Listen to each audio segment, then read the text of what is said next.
Awesome. So, everyone, I hope you are at the tip top of your game this evening, because when last we left off, you had been attacked by a hunting party of orcs. So, what actually happened is that Equitus was staring into the fire, and I'm getting echo from somebody.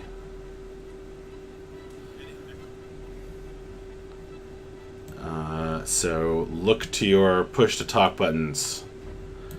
Also, the music you just really cool. Oh, yes. Thank you, Kevin McLeod.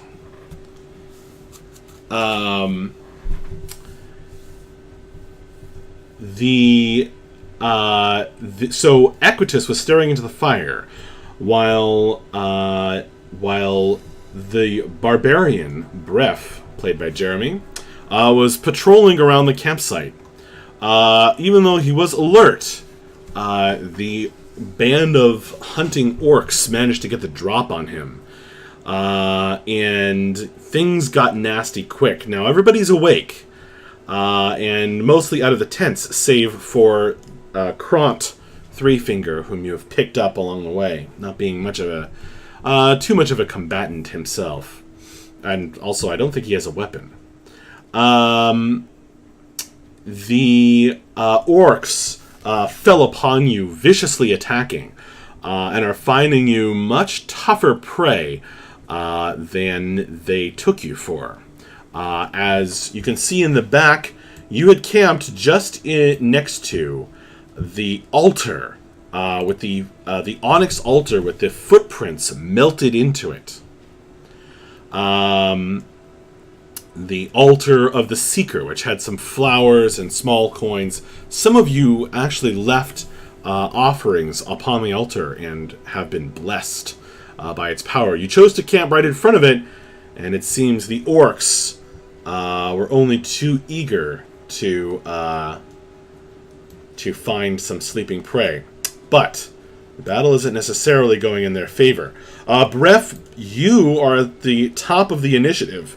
You had just run away after getting hit by some foul magic from this weird orc. Unlike the others, a little slighter, not dressed in hides and or carrying heavy weapons, but cast a spell upon you. He wears a conch shell around his neck. It is painted with the symbol of an eye. Some dark god of the orcs, no doubt. He's been shouting to them in Orcish, which is understood by, I think, just 2 members of the party. Yeah, Bref understands Orc. Okay. So, Bref, the spell has just worn off, and you are once again in possession of your faculties. What would you like to do? Well, I'm quite a ways away from most of the combat here, so I don't want to rage just yet because it may end up that no one attacks me. So for this turn, I'm just going to double move back into the fray. That's 50 feet right there. You're of course it's 50 feet because you're including some difficult terrain. Oh, is that difficult terrain in the tree? Yeah, through here is going to be difficult terrain. Let's see. So it's 50 feet. I'll tell you what. If you want to take 1 damage, you can from the damage from the branches whipping into your face.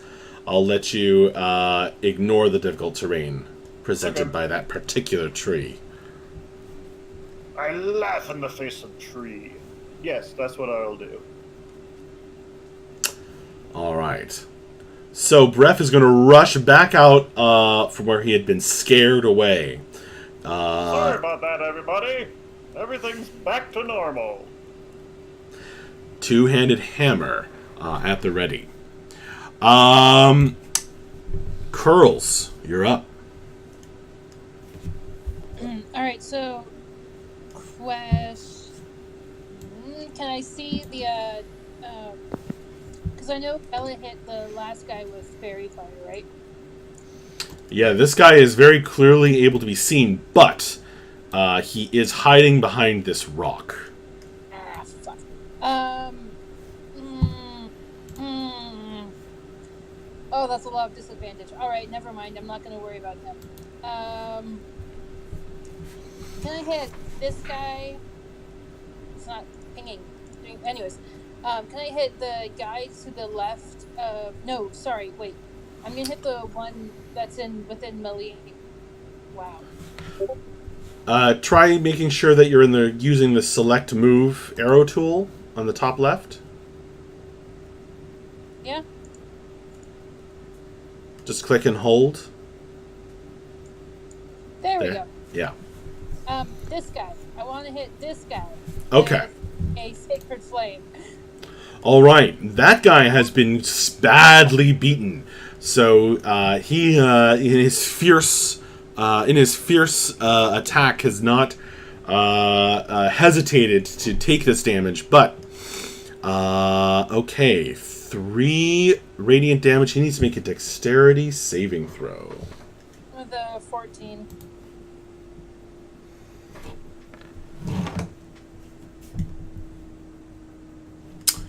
He will get a 9, failing to dodge out of the way of your god laser.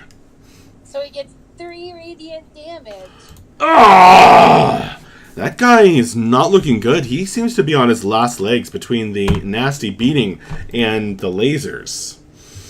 Anything else you want to do? You want to fly anywhere? Actually, nope. I'm good. I'm just. All right. So I will have Krim, our Dragonborn, simply hurl a firebolt at that same guy and try to finish him off.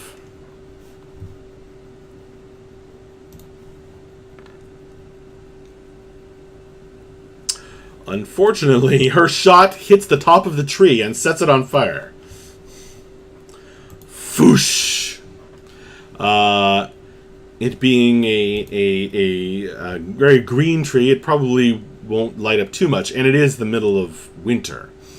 So it shouldn't start a forest fire, you hope. But Grim is like, oops, and will change position to over here, kind of trying to match hiding behind the boulder. Equitus, the warlock, your turn. All right. So I want to get my lay of the land back again.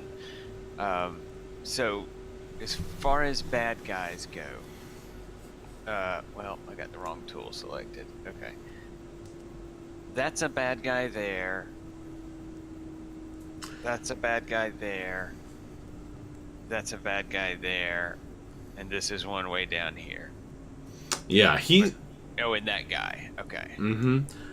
It's a little difficult to make out in the chaotic melee taking place in the shadows. Constantly, you may have dark vision, but the light is constantly shifting between light and dark in the embers of the campfire.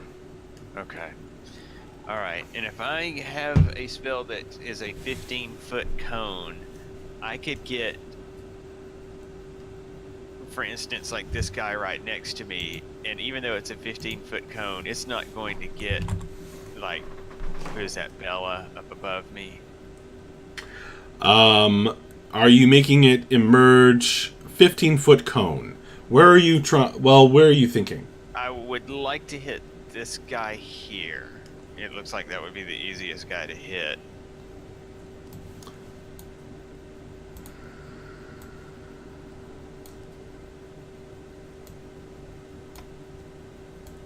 Ooh. That's a 15-foot cone? Yep. Holy poop. Maybe I'll not do that then. Okay. All right, if that's a 15-foot cone, then I don't see how I can make that work. Could you swing it down so it gets the guy right next to you? Yeah, I was and- gonna say. Yeah, can you put that back up there? This is also a 15-foot cone.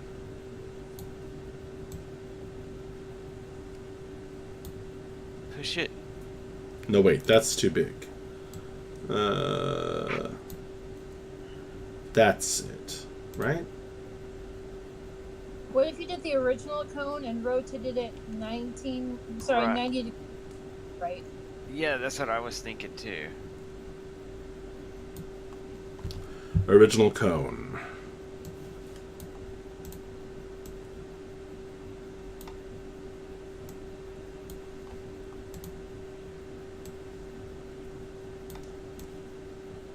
Yeah. Yeah, that, just like that, exactly.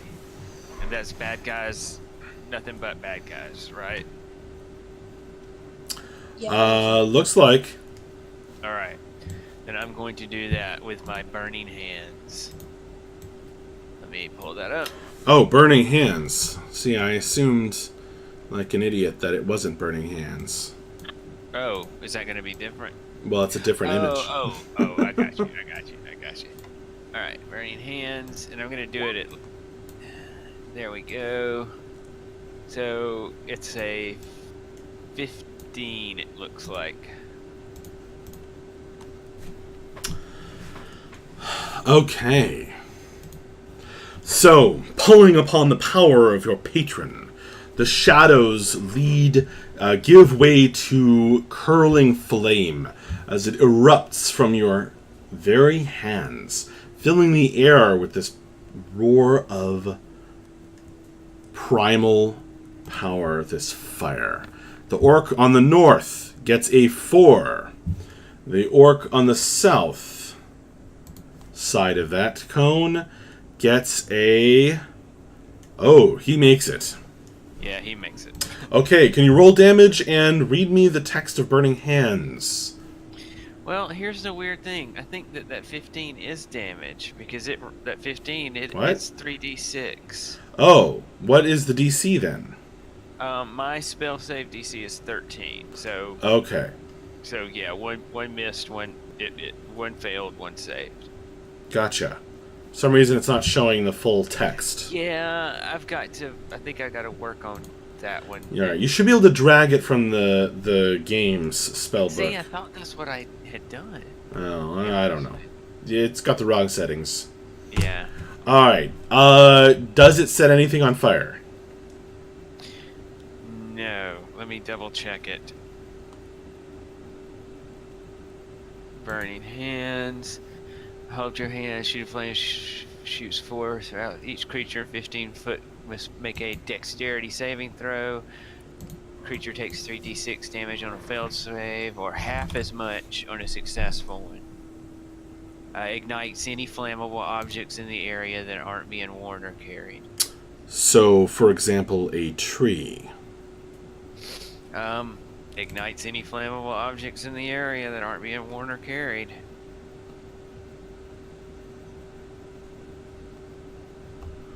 Indeed.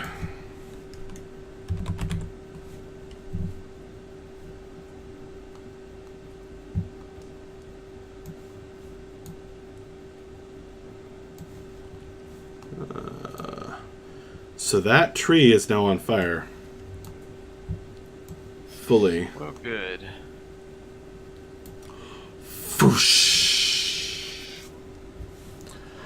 It lights up, and what had been a kind of a smoking flicker from Krim is now a full-on crackling blaze as the Burning Hands power ripples out. So the one on the north took the full 15 points of damage. The fire rips across him, and he goes down from basically one-shotting him. The other orc looks on in horror as he dodges out of the way before the flames completely engulf him, and Did he I only just kill takes that guy? yes 7. Because I get a thing. I have a feature. When you reduce a hostile creature to 0 hit points, you gain 6 temporary hit points. So, yay me. All right, you steal his life force as he goes down. This 40 was the creepy one. Yeah. And you know, that's even called something creepy. That's, Dark One's Blessing. Ah. You are blessed by the Dark One. I think that's it for you, Equitus. And I will even stay where I'm at. Okay. Cordy. Cordy's in melee with 2 dudes, but she is heavily damaged. Oh, no, she's fine.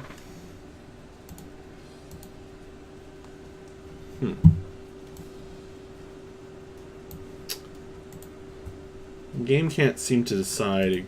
Okay. Yeah, she's fine. She is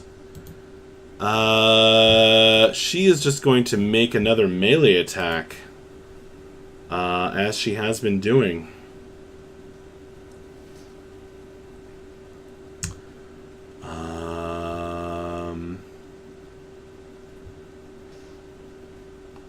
Actually, hang on. Does anyone need any healing? Her. She herself could use some healing. She So, probably needs it most of all.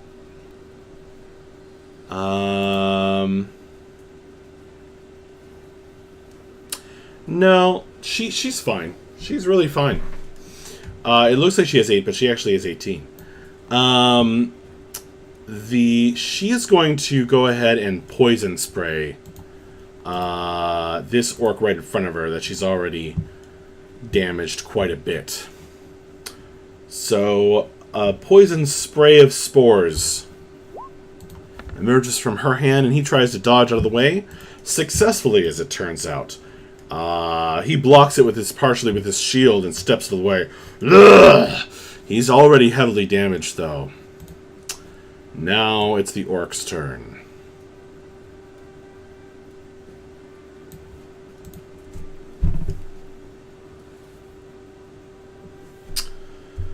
All right.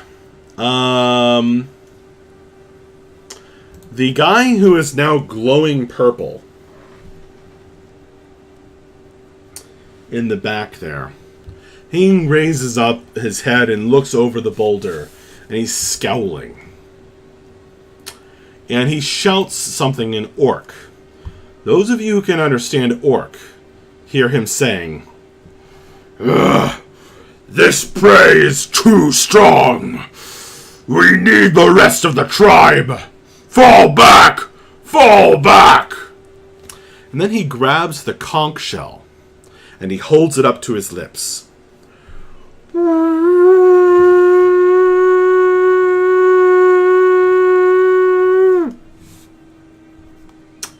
The sound echoes out through the forest, sending birds up from the trees in a wide area around you. And after he blows it a second time, as he's running, he turns and flees into the night forest. Come on! Come on back here, dude. Eh.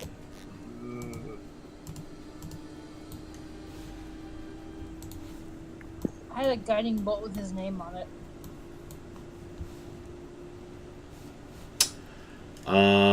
And then, this orc in combat with Cordy takes a disengage action, allowing him to move his full speed as an action without provoking. And then he'll move his speed again, and there's a tree here he's got to move around. Or you could just take damage. I've heard that works too.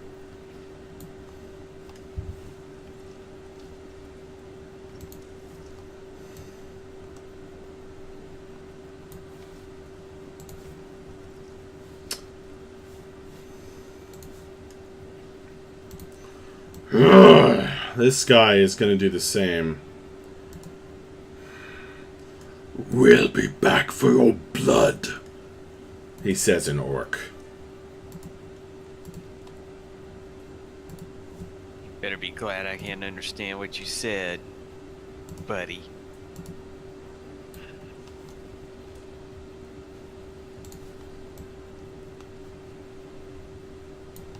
Akira's gonna be like, yeah, come back for more if you want another butt whooping.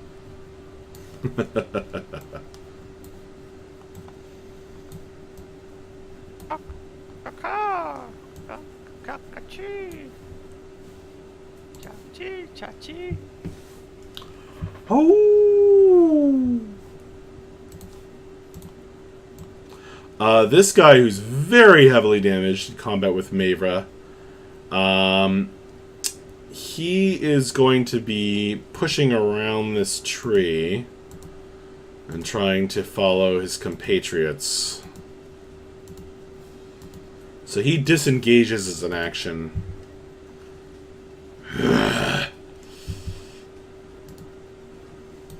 And then moves his full speed as well. Two of them are dead. They leave their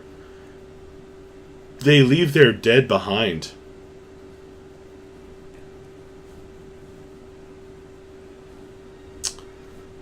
Not caring a whit for their fate.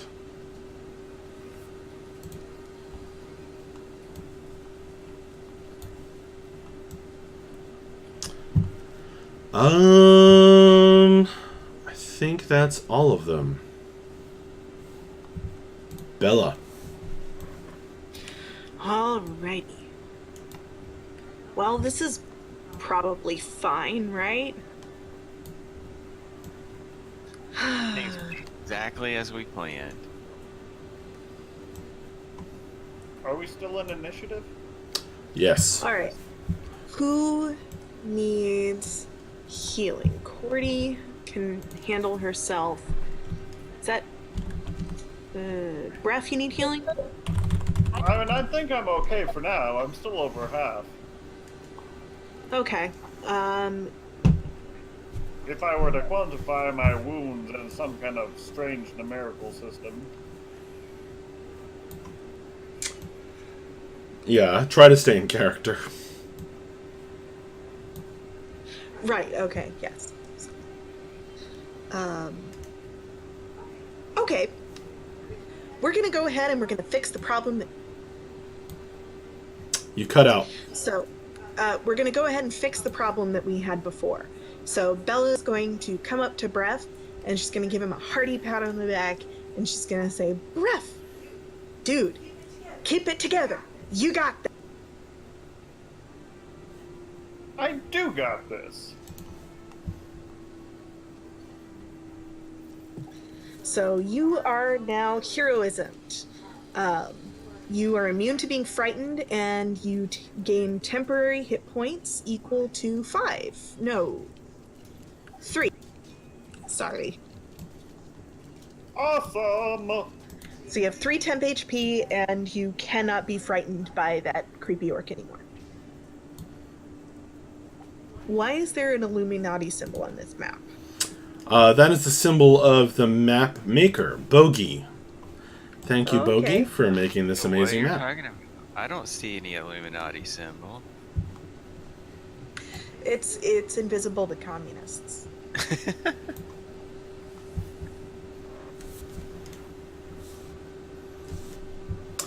Okay, is that it, Bella? Yeah. Mavra. I'm gonna ask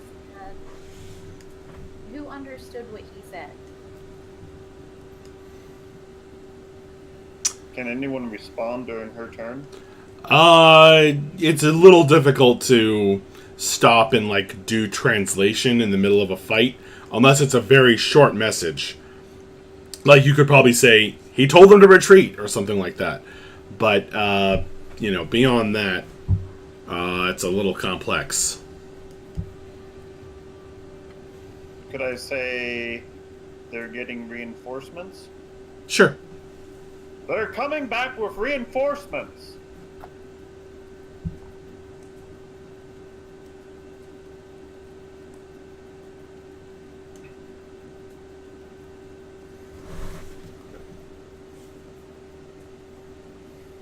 So can I answer back then?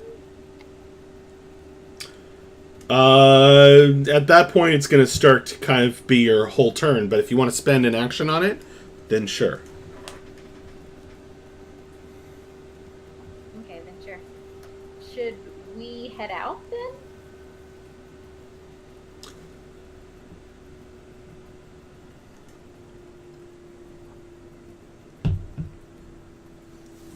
I think that long pause is Mavra's turn.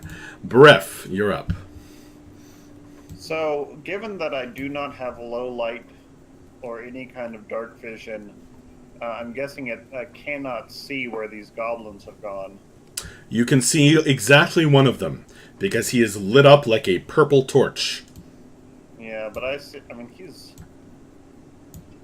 a long ways off.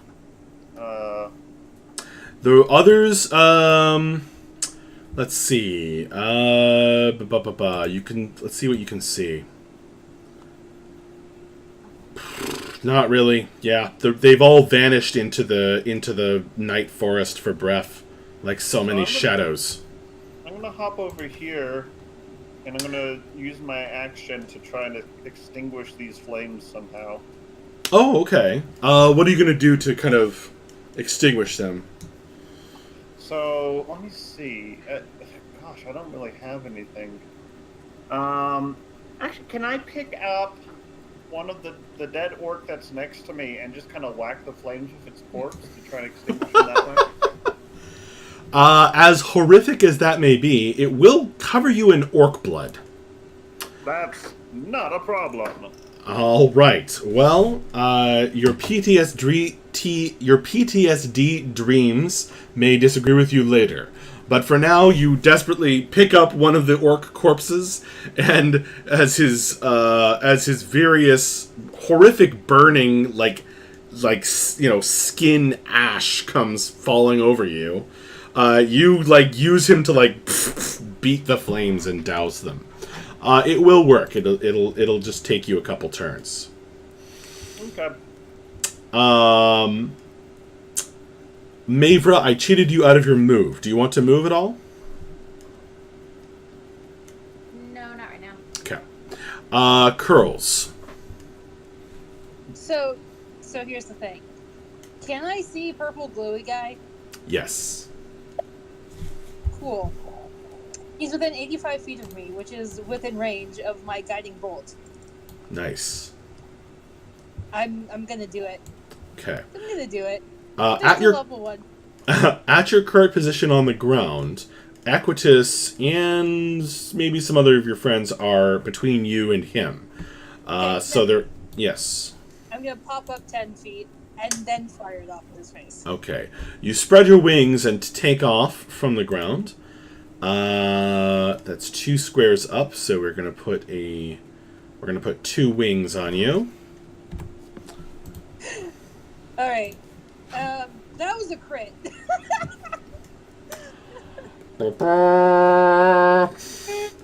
You just critted him with a guiding bolt. Holy crapoli. Wow. Okay. You haven't given me a theme song yet, have you? No, I haven't, but it's right. Okay. Oh, Ride of the Valkyries? Yeah, it is.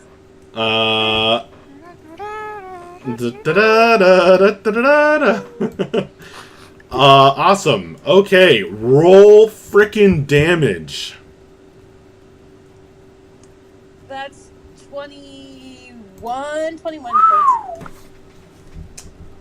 Oh my gosh. The next So- one has advantage on it. That's And nice. yeah, and you had advantage. So that's in a huge amount of damage. He does not go down. Son of a bitch. But the flash of light becomes a roaring bird's beak like head and beak of glowing light through the night, and it goes and just crashes into him right between the shoulder blades. He lets out a pained shout, and I guess stops blowing the conch shell. And it's on a sort of a leather strap around his neck, so he doesn't drop it. But he almost stumbles as he runs. Ah! Oh man, that left a hole in him, and you can still see him because he's lit up by both guiding bolt and the glowing purple stuff. Yeah, so he's basically a purple torch running through the forest. And Akiri's gonna lay it back down and say, "That was so satisfying," and just grin at them, grin at everybody. All right, with the power of her god blasting him, her turn is over. Krim is going to try and follow suit by getting up on this boulder and sending a firebolt at the same guy.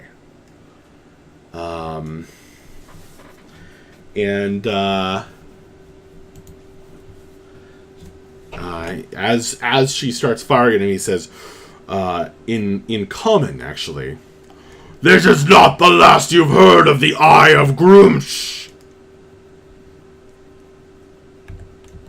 It's just like, sure, buddy.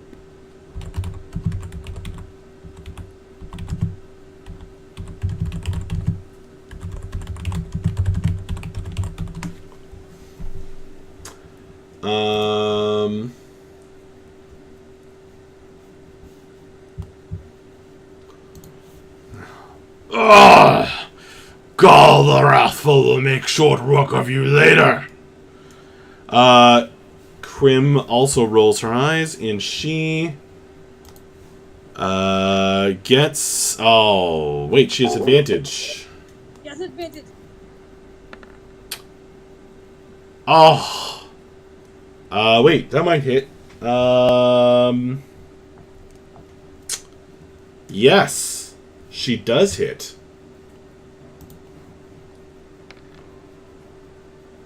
Oh my gosh. Goodness. The firebolt. It was a firebolt? Okay. Firebolt hammers home, almost downing him. He's like limping along now. Still fleeing, still shouting into the night, lit up like a purple torch, and now he's kind of smoking, and he is almost dead. Equitus, it's your turn. Alright, keep my eye on this guy. But I want to come down. This is the path I'm gonna take.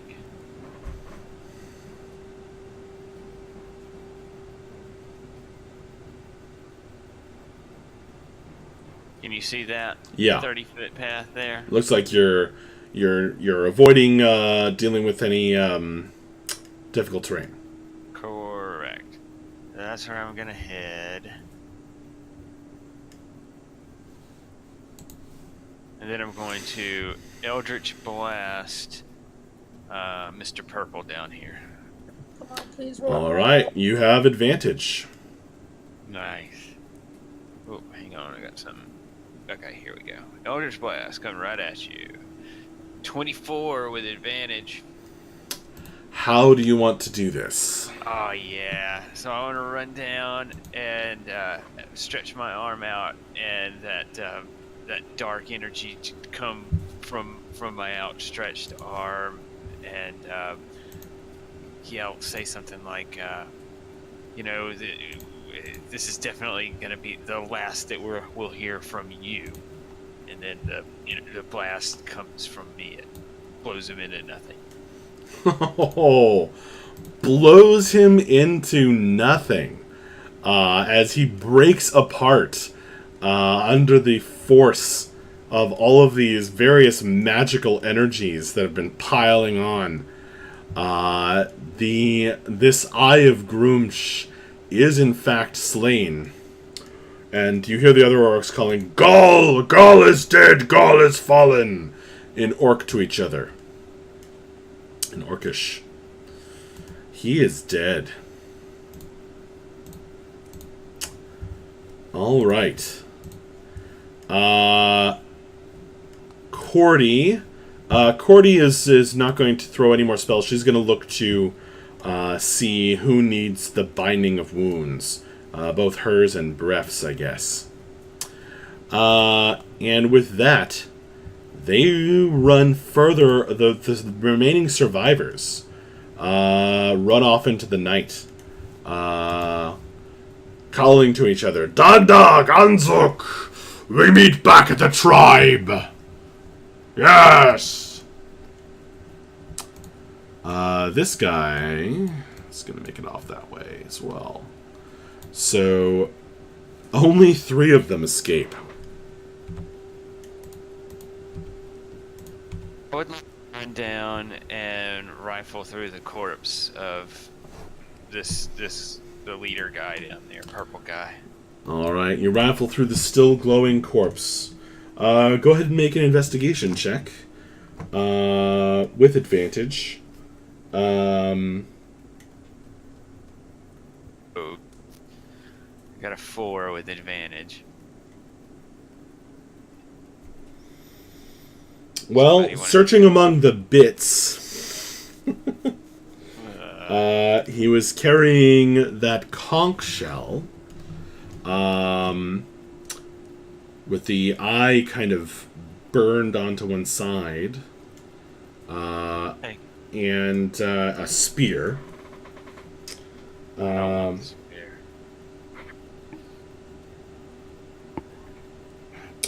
And he's wearing, he had a shield like the others, pretty crudely made, and he was wearing some armor. It looks like a suit of ringmail under his hides. Beyond that, you're not really finding anything. Just some, like, hunting equipment. Well, I mean, Still, though, I would like to take what we can take so that to at least trade for money. I mean, do we not think that's a good idea? I think so. Works for me. I'm still beating this corpse against the fire, though, so... It finally goes out. So then, can you go through the list of what I just found again? I'm sorry. A spear. This is all crude orc-made stuff. Right. Or at least the spear is. And the shield is. Spear, shield, and then a suit of ringmail. Looks probably not made by orcs. The intricate rings being a bit finer and made for a smaller than average orc frame. Right.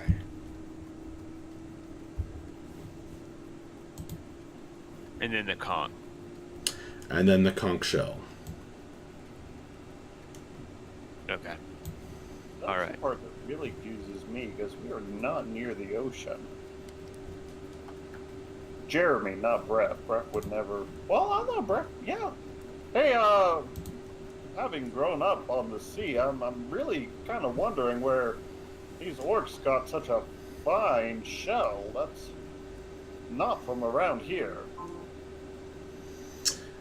Now it is around midnight in game. So those of you, if you wish to stay up and really do anything other than crawl back into bed, I will be asking for Constitution saving throws to avoid becoming fatigued. Well, me and Bref were on watch, so if we want to continue our watch, or if we need to go to bed and someone else, if it's time for somebody else to take watch.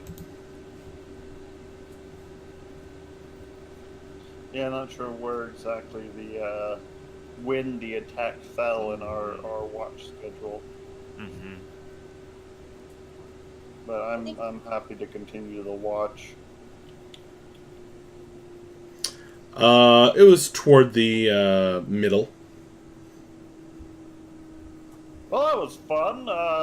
Everyone can go back to bed now. We'll keep a sharp eye out. Yeah. Just go ahead and go back to sleep. We'll, Bref and I will keep an eye out. Akira's gonna wander down over to Breath and Cordy and give them each a cure wound. Okay.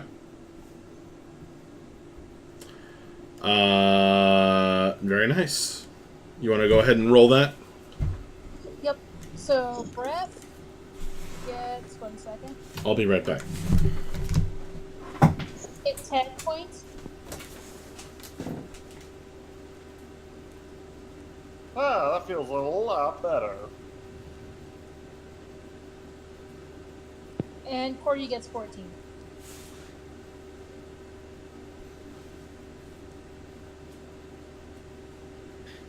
Does anybody want this ring mail or this spear?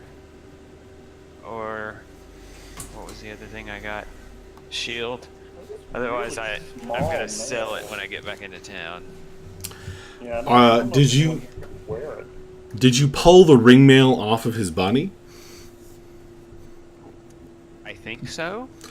I mean, that would be. I'm just saying that would be the work of some minutes to kind of strip a dead, a corpse. And remember, you blew him to bits. Oh yeah, I guess I did. It's messy. Okay. Never mind about this ring mail. The ring mail is intact, but it is covered in gore, burned bits of orc. Okay. And Which as has no problem with. if you're gonna are you kind of like picking up and like checking it out? Yeah, I mean, just to see if there's anything that's gonna be worth something. Some coins fall out. Oh, look at that.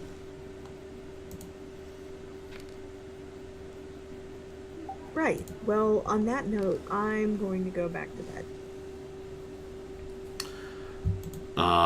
The coins, which are a bit sticky, the pouch they were hidden in seems to have been disintegrated. Are count up to 4 coppers and 3 silver pieces. Nice. Oh, hey, just a thing. Cordy got 14 points of health. Nice. Oh, I will heal her then.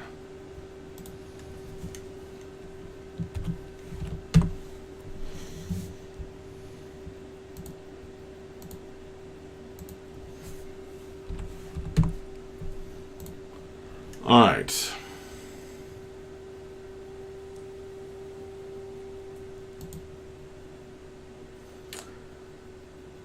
So things quiet down. There are 2 orc corpses kind of in the middle of your camp. Are you guys just leaving them there? Oh, Cordy just jumped into voice chat.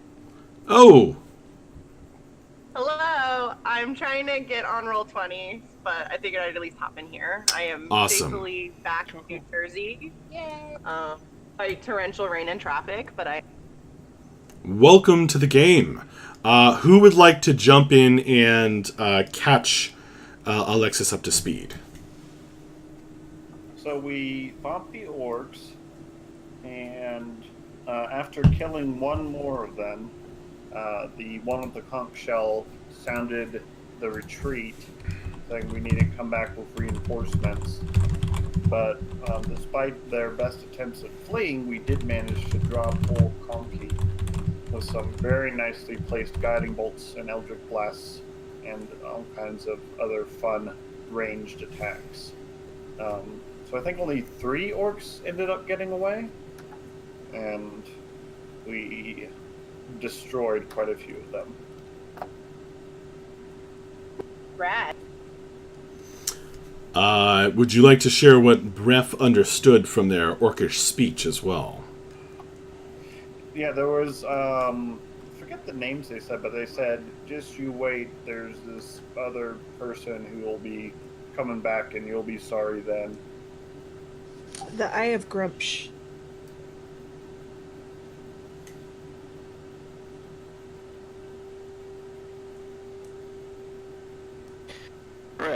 would you like to help me move these orc corpses, these corpses, if you will? Stop. Absolutely. I was thinking Cordy could probably just mushroom him. Okay. If Cordy would like to do that, that would be nice also. I'm cool with whatever you guys want to do.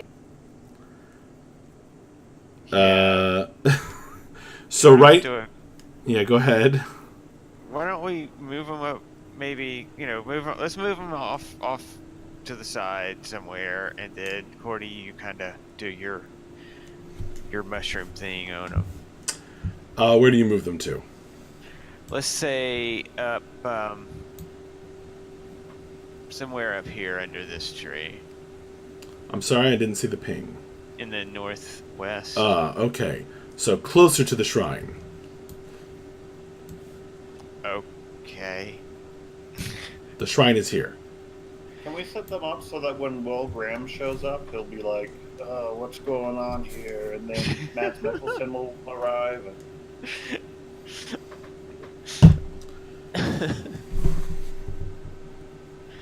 Yeah, I guess that, yes, we'll put them closer to the shrine that way, yes. Dragging the orc corpses over, you lean them among the thick branches of that tree, and then I guess, Cordy, you're going to cause mushrooms to sprout from their bodies? Yeah, just to help them, like, decompose a little bit with some fungus and some, slime fungus and some really. Right next to Bella's and Akiri's tent. Thanks, Cordy. Anytime. It's beautiful. Does it smell beautiful? I think it. I guess Cordy thinks so. Musty. It's a natural must.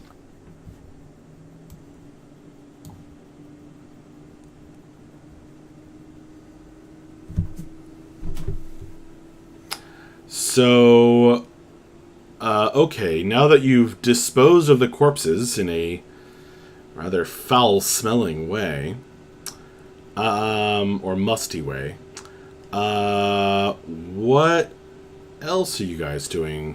Who's going to sleep? Are you guys going to continue watching? It's about midnight. It's about half past midnight in game. You said it was halfway between in mine and Breff's watch, so I figure me and Breff will finish our watch, and then whoever wants to take the next watch after that. Okay. I'm going to ask you two to make Constitution saving throws. Cordy, I'm going to return you to your mushroom circle to sleep.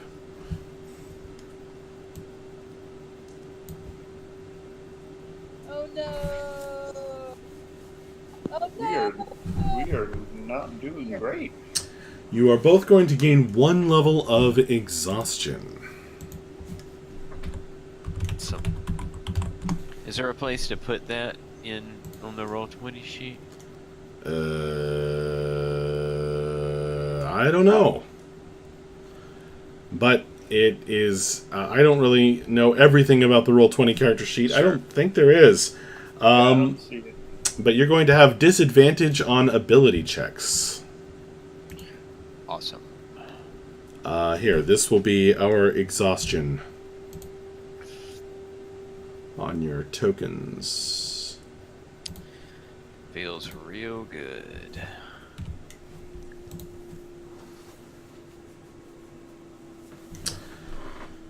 Okay. So as you guys continue your watch, go ahead and make perception rolls, please. And yeah, these are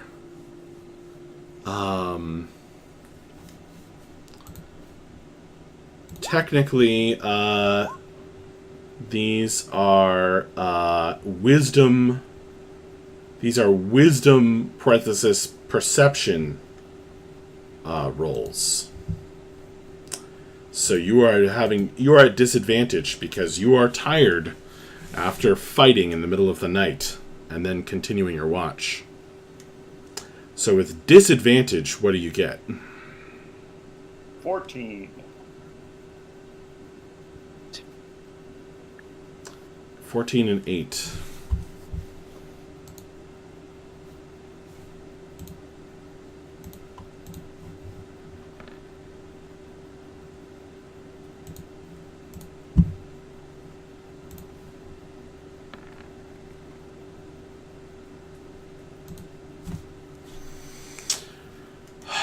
You notice a few nightbirds calling. Your heavy lids threaten to close, but you make it through another hour of the night without falling asleep. Who do you guys wake up for the next watch? I'll do it. And I imagine we would have talked about it earlier in the night, so whoever calls out. I can take it. I don't think we planned before. Sounds like we got a plan now. Y'all can have it. I'm going to bed. Good night. Not everybody. Ugh. Cheers, so sleep tight, guys. Ooh. Well, that was a thing. Hey, no orcs are gonna sneak up on us this time. What's up? I got a 19 on my perception roll. Nice. And who else is watching? Akira. She didn't get quite as good. Yeah, it's a good thing you rolled well, because I rolled shit. As we have passed... Go ahead. If they do sneak up on us with my 19, then they kind of deserve it. We'll just let them have it. We just sit there and watch them come up like, yeah, we're giving you guys this one. I'm going to hit you with another guiding bolt, but we'll let you get another 10. Or... Totally. We are your prey now. This is happening. As we pass the midnight mark, I am updating the calendar to the next day, as it is technically the 24th of Jaxu.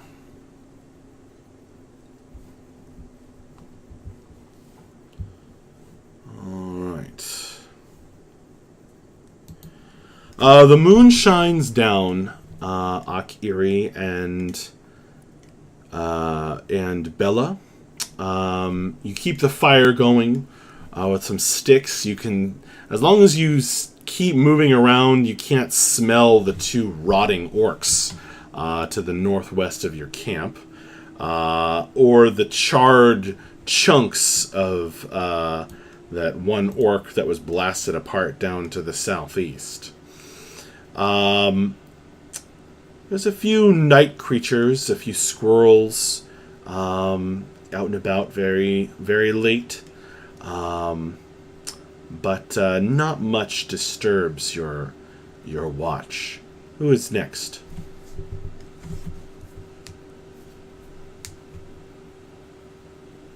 I will. Cordy's cool to do it too. All right. Krim is too exhausted and seems distracted by her dark past. So she's not much help right now.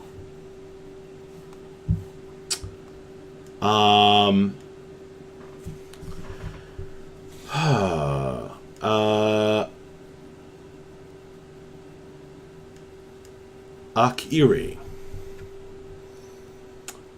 As you sleep,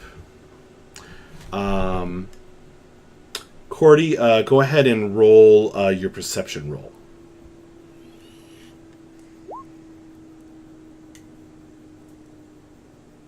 15. Okay. Was anyone watching with Cordy? Mavra is. Mavra is. So you roll 2?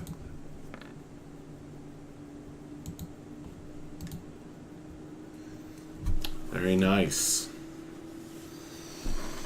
Not much is getting past the pair of you as you are on watch. You even hear Akiri kind of muttering in her sleep.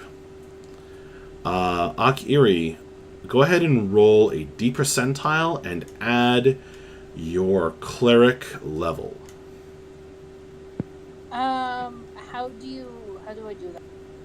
All right, it's going to be /R space D100 plus your level, which is 3. I got 90. Wow.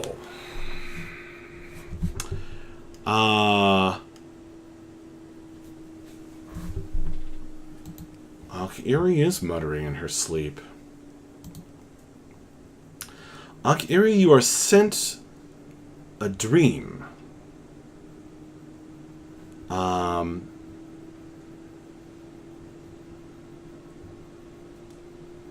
It's a dream that's really more like a vision.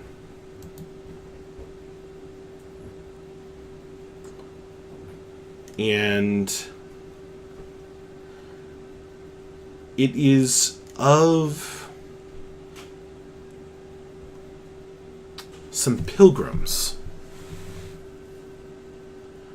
You're kind of sweeping low, like you're flying between branches of some tall trees.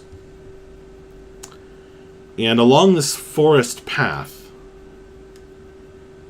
are some pilgrims, and somehow you know, perhaps it is their the icons they carry, or their particular dress, but they're making a pilgrimage to some place that is sacred to Juruk. Some celebration is to take place, and as you swoop low over the pilgrims,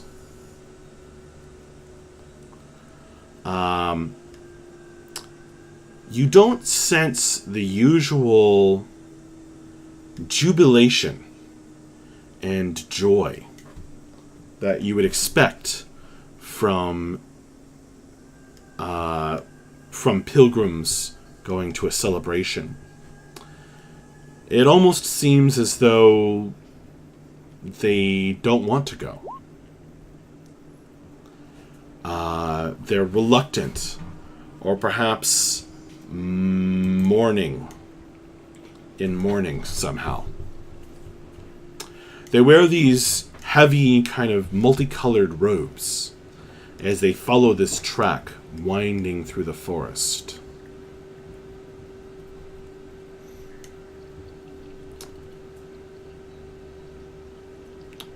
Would you like to try to do anything in this dream? Can I see what race they are? It's hard to tell as you are flying low over their train. Can I get lower to maybe get a better look? As you try to get lower, one of them looks up at you. A priestess. You can see from the kind of bejeweled headband that she wears. It is an Aarakocra,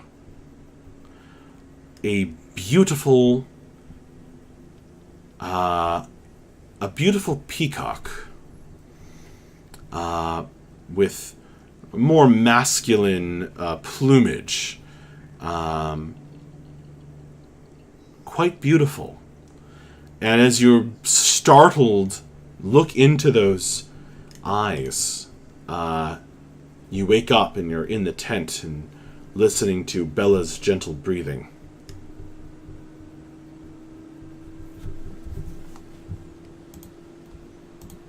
she's gonna like start awake and start awake and like shoot up and say and be like, "What the heck?" And just like look see if Bella noticed anything, or if she's still asleep. Bella's asleep, but Cordy and Mavra, you hear Akiri stirring and then yell, "What the heck?" from within the tent.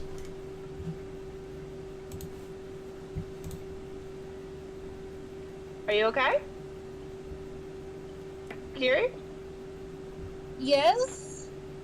Yeah. No, I'm fine. It was just a weird dream. I'm good, guys. Thanks. Did you eat the mushrooms by your tent? You shouldn't have done that. No. Maybe I'm just smelling the mushrooms. Makes sense. It felt like it was from Jorg. So probably not then. But he's the god of Vargas, so like who knows? Do you want to talk about it, or do you want to go back to sleep? I don't know. I think I'll talk about it in the morning. I'm just really tired right now. Yeah. Thank you though for checking on me.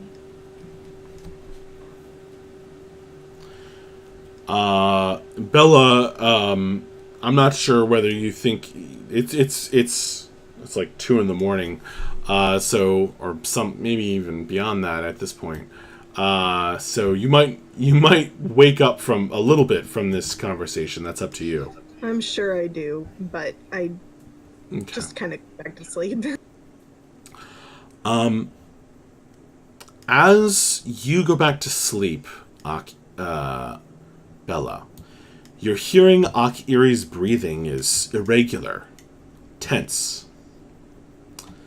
And Akiri, as you drift back to slumber, your heart is pounding with a kind of anxiety, a fear that you cannot quite place, and you just keep thinking of those eyes boring into you of the peacock Aarakocra, which you've never seen or heard of before.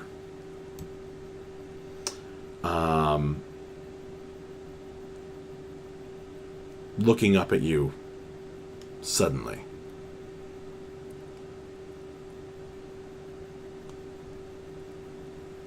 She's gonna toss and turn for a little bit longer. Just like kind of running the dream through her mind. Like, what the heck?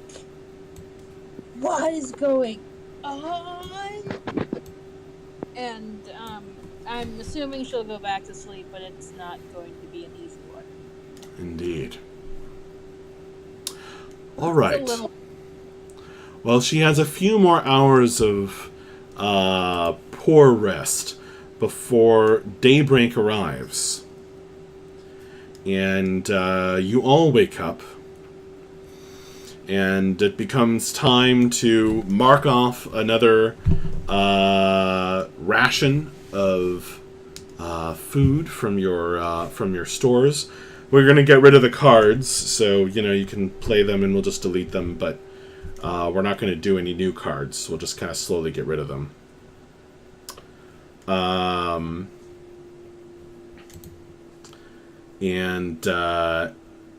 if you don't have cards, then just mark it off your character sheet.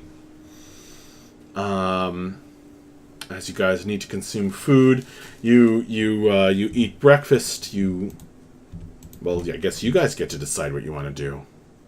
You have awakened, and it is the next day, the 24th of Jeksu.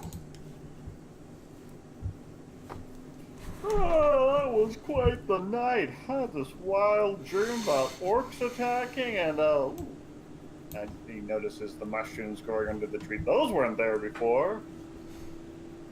Akira's gonna crawl out and be like, fortunately that was not a dream. That explains why I'm so tired. I distinctly blow it somebody blowing up an orc. It was purple and weird and it got... Disgusting. Very gross, says Kront Threefinger, coming out of the tent. Although something good may have come out of it. If I know that you were feeling a little bit underarmed, so if you're willing, we managed to lift a spear off of one of them last night. You could carry it until we get to town just to give yourself something to feel protected. If you wanted to see if you could fit this this nasty male on also, you're welcome to it if you could clean it up a little bit. He makes a face. I will take this spear. Yes, thank you.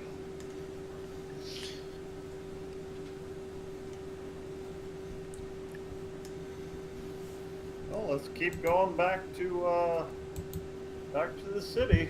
Oh, let's go to Tori.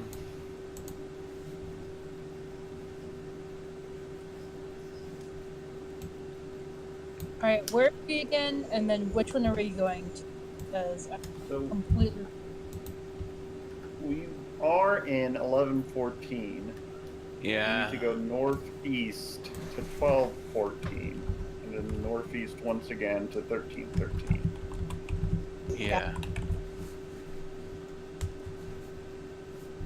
I think we're right here. We want to go here and then here. Is that right? Yeah, we had to go through the desert again. Yeah. All right, then let's just do it. Let's go northeast. Make sure you fill up your water skins while you can. Ooh, that's a good point. That is a very good idea, Brev.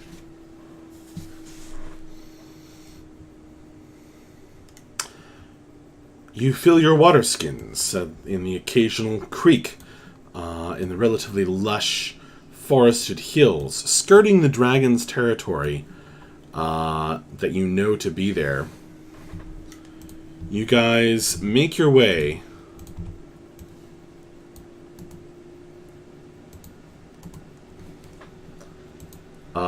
northeast.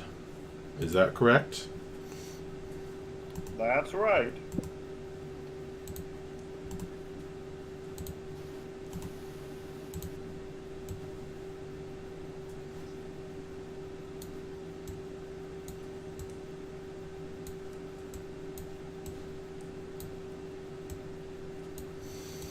Okay.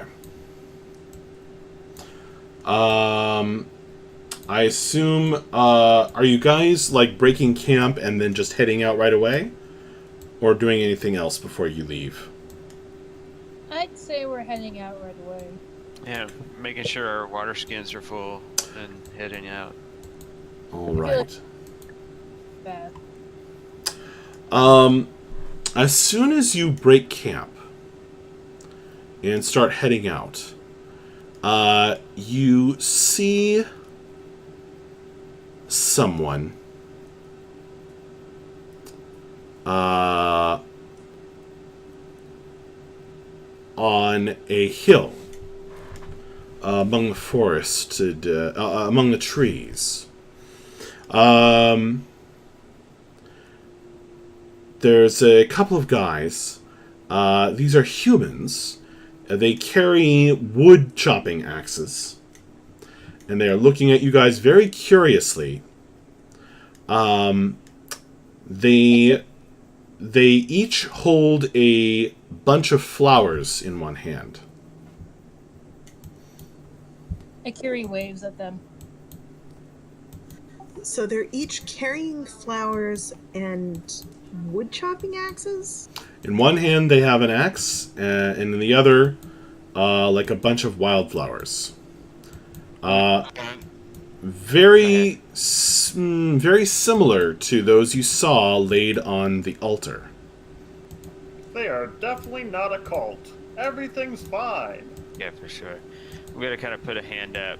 Like, we'll just kind of put a hand up and say, excuse me, gentlemen. They look at you as you call out to them from down. They're up on the hill, and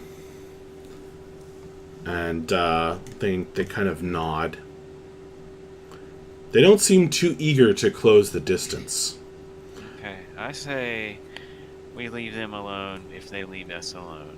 What do you guys think? I like That that. is always a good principle to follow. I mean, I would be happy to warn them about the orcs that might be returning to the shrine if we think I'll that's look where up they're. at them and say, "Hey, look out for orcs." Okay, they've been warned. Let's go. After Equitus, the horned creature, yells that out to them, one of them kind of raises his hand, and he shouts down, "We heard the horn last night. Was that you?"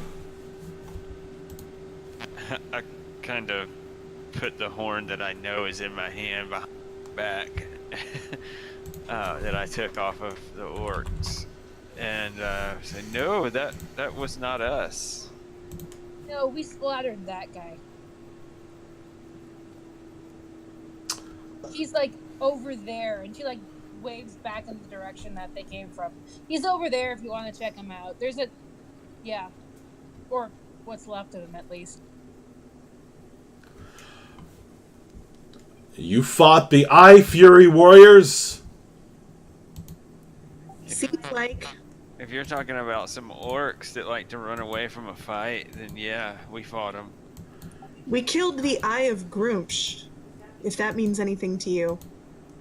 No, what was the name? I heard the name they said, like Crunch or something. No, that's Three Fingers. Never mind. But we did hear their name, and I can't remember it now. Yeah. The Eye of Groomsh. No, that was who they said you're gonna deal with the Eye of Groach. Right. I thought that kind was. of who they worship. Oh, I thought that was him saying that was his title. No, because after he got splattered, the other orcs were saying they killed Olag or whatever. Yeah. And I can't remember, but yeah, you're right. In fairness, we are both literally exhausted. This is true. Yes, when you guys completed your long rest, the exhaustion was removed. Oh, thank goodness. I feel so much better. Also, I don't know if you saw, I mentioned in the chat, if you buff the rust off of your I did. Yeah, hammer. I wouldn't have time for that last night. Yeah, What probably was not. considered. Mhm. But next time we take a rest. Okay. Just And mention. temporary hit points go away after a long rest also, correct? Yes. Okay. Well, I don't know. It depends on the source, but usually. Yeah, it doesn't last that long. Right. Some of them go away sooner, I know, but yes, yeah. So they shout down, "Where are the Orc tribe, then?" Where are they? Where are they? Beware! He gets a little annoyed. Beware. Beware! Yeah, they need to beware, but yeah, we'll keep an eye out for them. Thank you. What's with the flowers? One of them calls out, "For the shrine!" Oh, that's cool. Well, we won't stand between you and your religious curiosity today. Have a great day. Let's go. Let's go, everybody. Let's just go. As you guys... go ahead. I was gonna say, as Equitas says, like, he's gonna like gently smack his arm, like, "Hey, be nice." I'm being nice. Let's go. Let's leave them to their thing. She's gonna roll and follow it. All right. They don't seem interested in approaching any closer as you guys make your way from the shrine, leaving your campfire behind, or the remains of it, and the scorched tree, and the bodies of the orcs.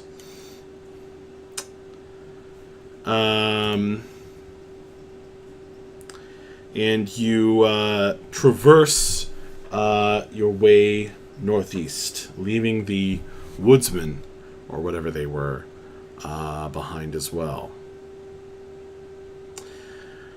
As you travel, the trees begin getting sparse once again. The hills start to flatten out. The ground gets more bare of grass and foliage and undergrowth. And so too are there fewer animals roundabout. Akiri's gonna jump up into the air and scout ahead. Because as we're coming out of the tree, she should be able to see further ahead. Okay. Yes, it is time for everyone to, for anyone who wants to contribute to a safe travel. But I need to know, what pace are you guys going to be setting? Probably a reason to go faster than a normal kind of medium pace to y'all. Yeah, the steady pace. Yeah. That's fine. So are you guys going fast, normal, or slow? Normal. Yeah. Okay. Normal will provide you with no particular benefits or negatives.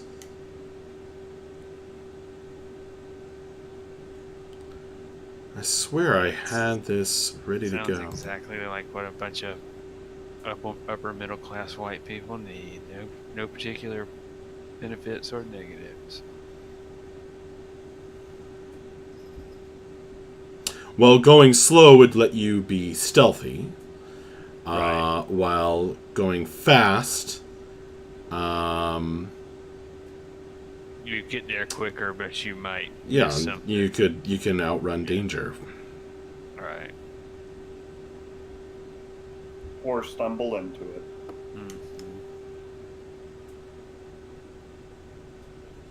Ugh, this is driving me insane. I had this all set up, and I can't find it. Where's my Desert Winds soundtrack? Ah. I can do it. No. Play the opening of There it is. Sedona, but cut out the instrument. It's making my dog go crazy when I do that, though. All right. There we go. So, you're starting to leave the forested hills behind, and you're entering a desert territory. You're going northeast. You think you know where you are on the map. And it seems to be borne out by the terrain you're traversing. You're setting a normal pace. And are you doing... so, yes, please, anyone who wants to, jump in and describe how you are going to help you guys travel either more quickly or more safely. Get your woodcraft on. Alright, so Akiri scout ahead. Uh-huh. To see what she can see and see if there's anything they need to watch out. Alright, so she'll be flying somewhat ahead of the rest. Go ahead and make a perception roll.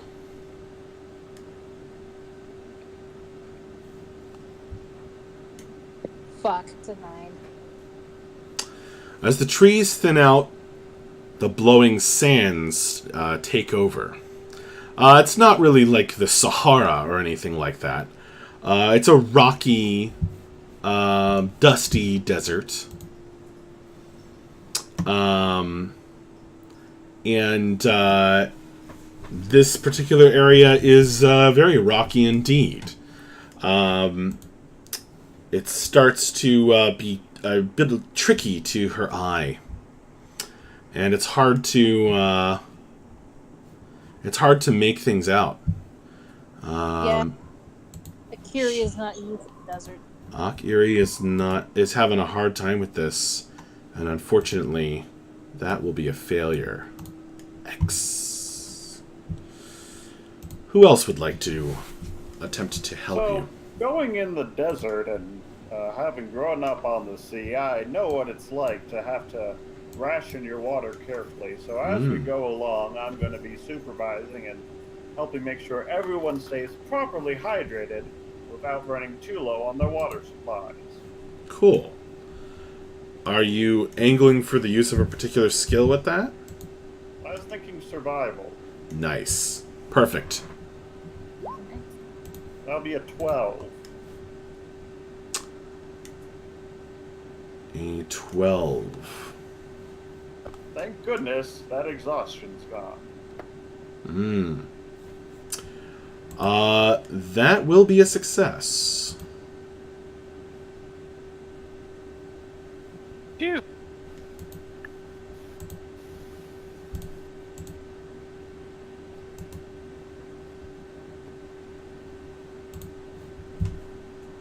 So, Bref keeps making sure that you're all rationing your water carefully, and not and that you filled up your water skins, and staying properly hydrated as you head into this cold desert. It's cold because it's winter, but it's dry.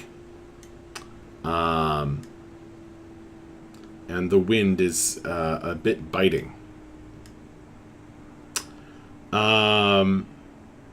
Who else would like to jump in? Cordy would like to use her knowledge of like survival and navigation to make sure that we're staying on course in a terrain that's probably pretty similar looking. Mm-hmm. So just her general understanding of like navigating through survival. Does that make sense? Well, we already had a survival roll, but you are saying that you're going to do. And I'll allow it, but it'll be at a slightly higher DC because it's already been used. Okay.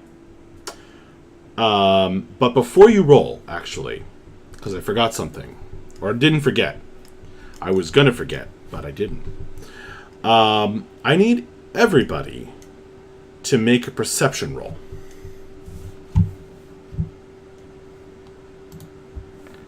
Hopefully this is better than last time. I'll take that. Nope.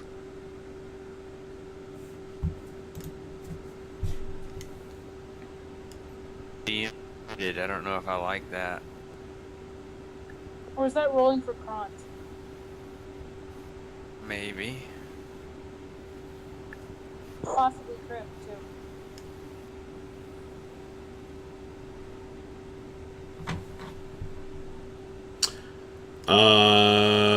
Someone wants me to roll for Kront and Krim. No, I don't think I'm going to roll for them. It's up to you guys. I think we had a pretty decent average, though. Let's see. What did you get?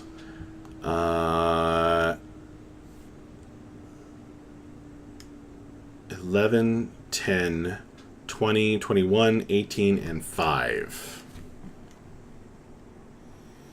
Okay.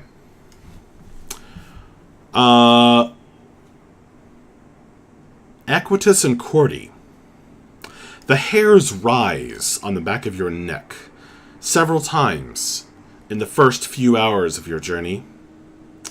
As Akiri is flying overhead and scouting, and Bref is rationing out water. But when you look around, there's nothing there. There's less moving, if anything. Or rather, everything's moving, because everything is being blown by this cold desert wind.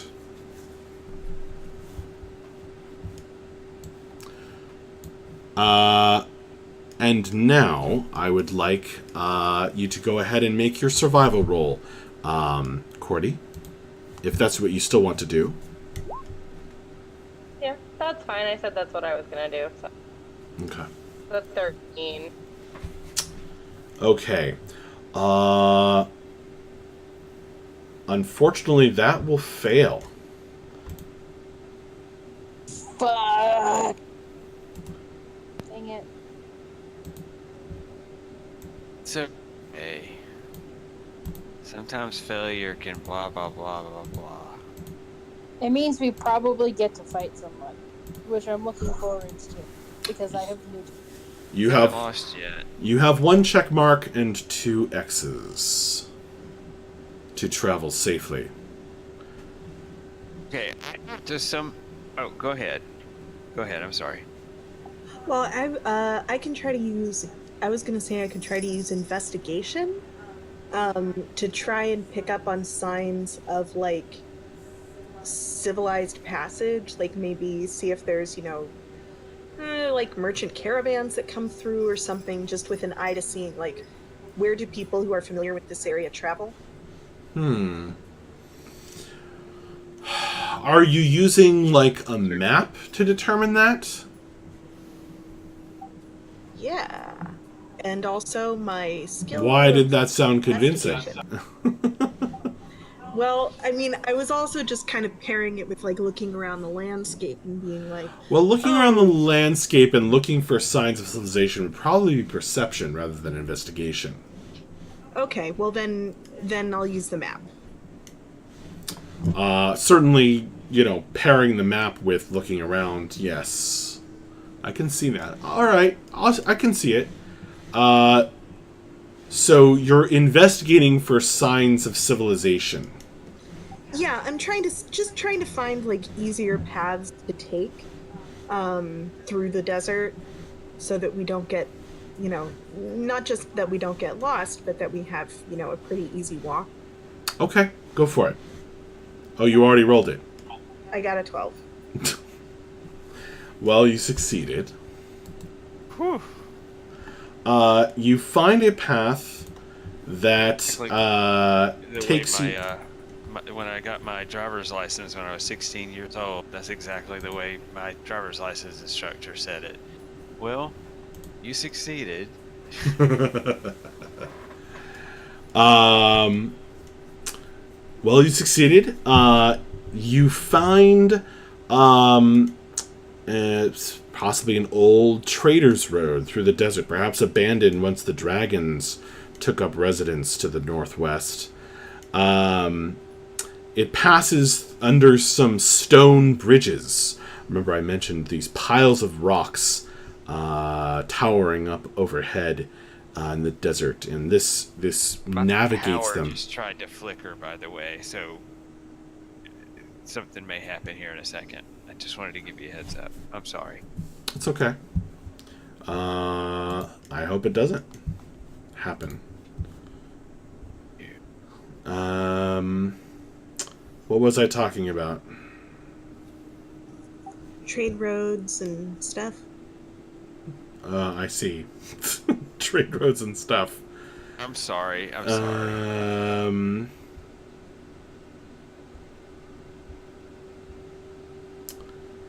These piles of rocks that tower overhead. And you found a path that kind of goes between or underneath some of these naturally formed stone bridges. By looking for signs of civilization and investigating.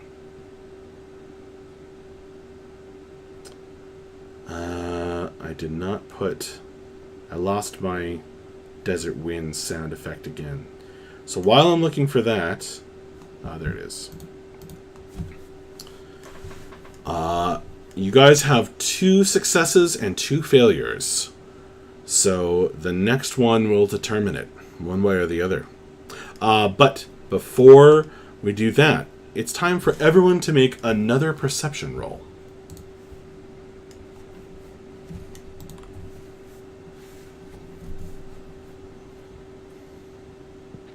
Bella. Can't roll perception to see if... Everything is fine. I got that one perception roll last night, and that was my quota for the week. I guess so.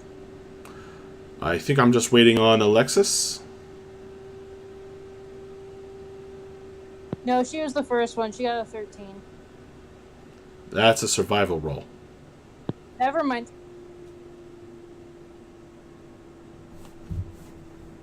Alexis, are you still with us? Yeah, sorry. I'm having some like voice issues with the chat. It's like cutting in and out. I'm gonna try to reconnect. Okay.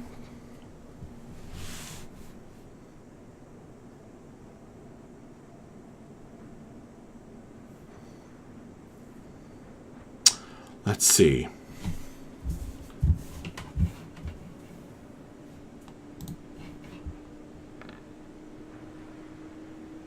Can you hear? I hear you. You cut out at the end of that sentence. Yeah, it's been like choppy, so I don't know what was going on with that. But Okay. hopefully it's... Could you make a perception roll, please? Yes.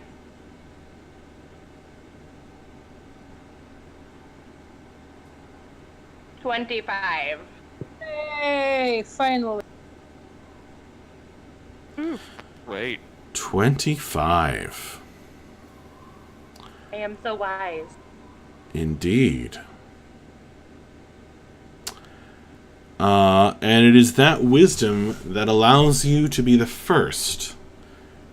Can you guys hear me? You're a little... Yeah.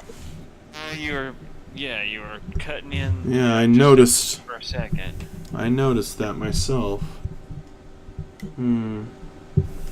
Hopefully it's fine now. Yeah, you sound good right now. Okay. It is that wisdom that tells you almost before knowing where to look. A heavy set, slightly hunched, muscular figure, accompanied by a long, lean wolf. Some few thousand yards behind you. Well, shit.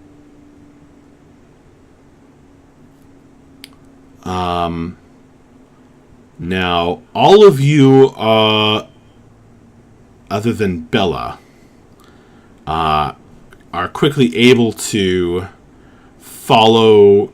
Actually, even Bella. This figure appears, kind of reveals itself atop one of these piles of rock here in this desert. And along with its wolf. And yes, I was gonna say, can I immediately like jump into the air again and see if I can get a look at him? Sure. As you leap up, the figure will pull out a bow. You said he's a couple thousand yards away, right? Mm-hmm. So Can I get a halt? Now, well, you're far enough away that it would actually be hard to hear you, especially over the wind. Okay. This is quite a distant figure. Who? The far out of bowshot. But as you get a better angle, Erie, and with your incredible perception, Cordy, you make out that this heavy-set, muscular figure accompanied by a wolf is definitely an orc. A full-blooded orc. Not like Kron Three Fingers' slimmer, more human-like form. So This is our reinforcements. while I'm up there, can I see if there's more of them? Yeah, that's exactly what I was thinking. Let's see if there's more. Make a perception roll. And do these tonight, but I guess we'll see what happens. Please. Why? 14. You spot another one, also accompanied by a wolf. Another couple thousand yards to the east of that one. Kind of casting about, looking, as opposed to staring at you guys.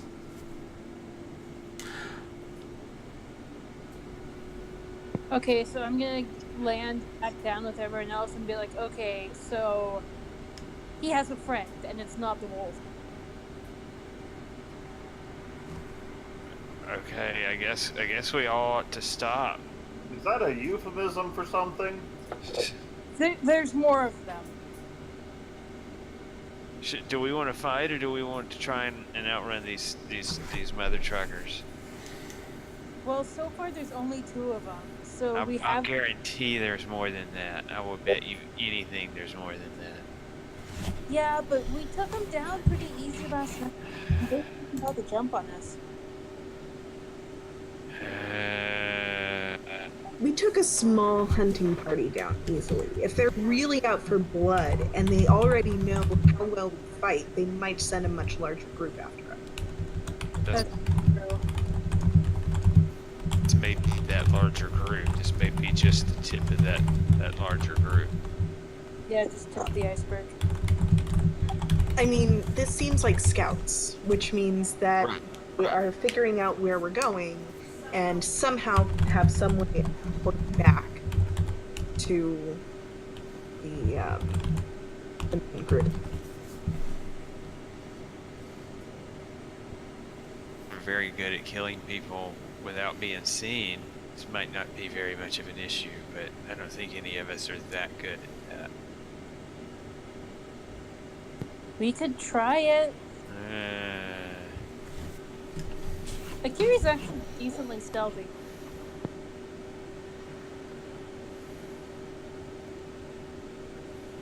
I just think that we're gonna find ourselves in the middle of a fight we might not be able to get out of.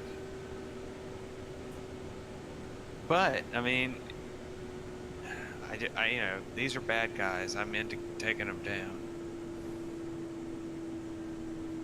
It might be smart to just continue on and keep an eye behind us and see if there's any more. See what they. Yeah. Let's keep on going. Let's keep an eye on them.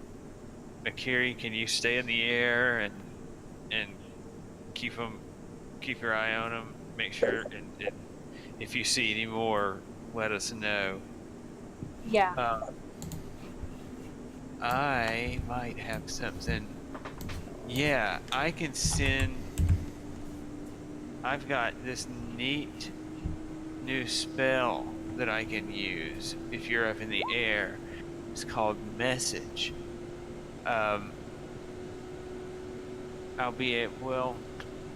If I can see you, then I can send you a message, and you can reply to it. Within 150 feet, right? But if you're within 120 feet. Yeah. 120 feet. So, She might be a little bit higher than that. yeah, you might be a little bit higher than that. But, okay, it's something to think How about. close she was to those mushrooms last night. But anyway, yeah, keep your eye on them. If you see any more, we might have to worry about dealing with them, but... Yeah, I'll definitely keep an eye out. Okay. Jump back up into the air. Okay. Do we maybe want to pick up our pace? I'd say either pick it up or slow down. I don't want to slow down. I'd say pick it up because it'll make it. If he has to speed up,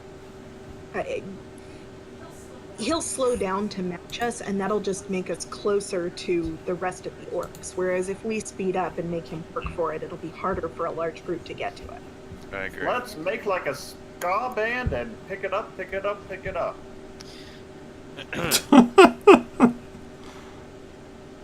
Alright, let's go skank. So you guys are going to change to a fast pace, if I'm understanding you correctly. Yes. Yeah. Okay. That will give you disadvantage on perception rolls. But, of course, it'll be harder for people to keep up with you.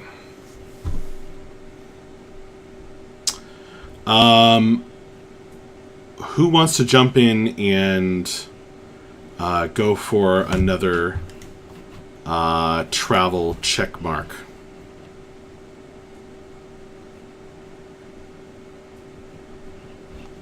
I was thinking I could try to be stealthy, but then I realized it's a clear sky. There's no way.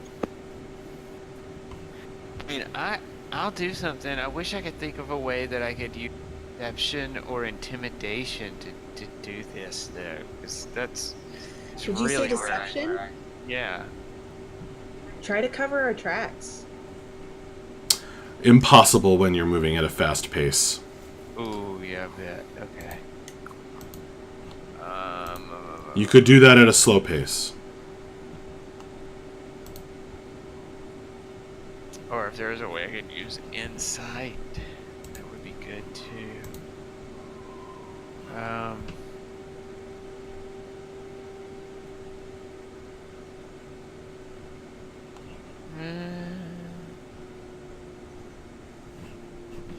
This is like desert. We're moving pretty fast through the desert.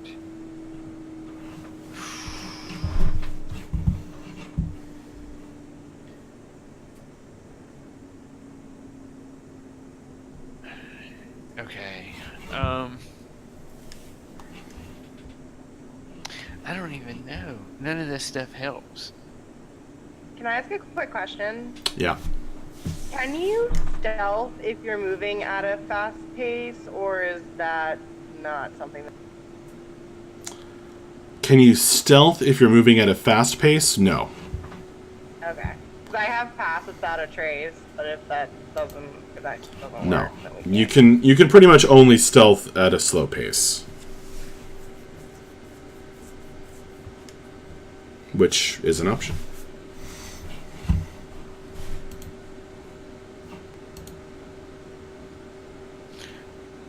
Okay. What if...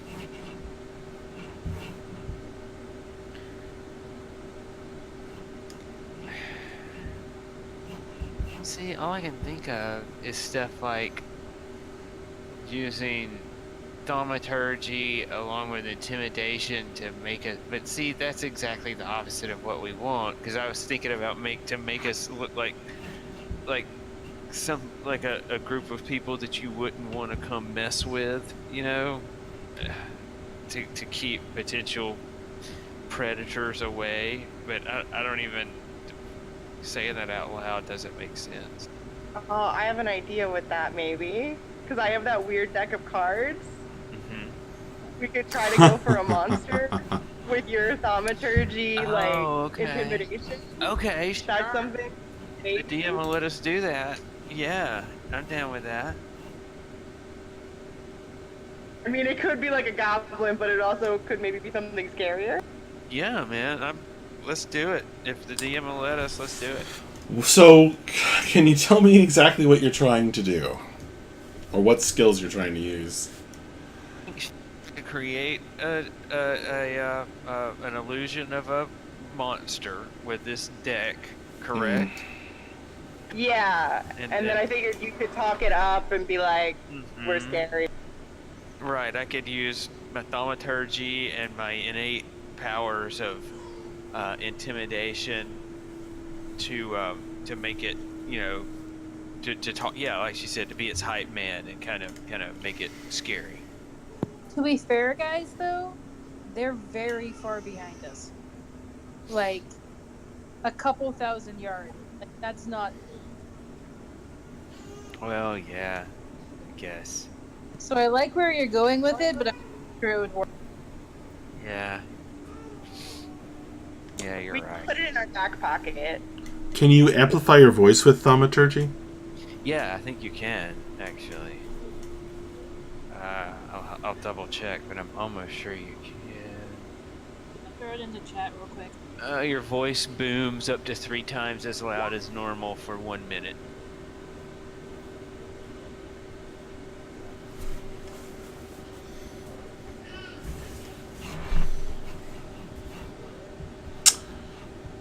There you go.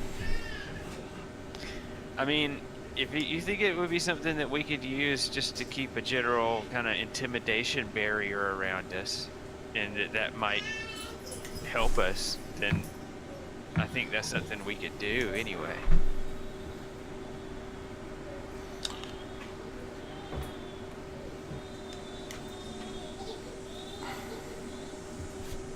I would allow it. All right. Then would I? So I guess we would deal from the deck to see what animal we're playing with here, and then I guess I would do an intimidation check. That's right. All right. Can you just remind me like how I would do that? Like, is that a roll or? Do you see the deck on the screen?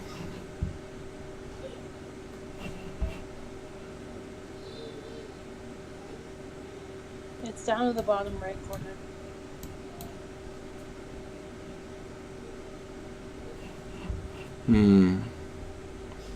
For some reason, it's not letting me draw a card from it.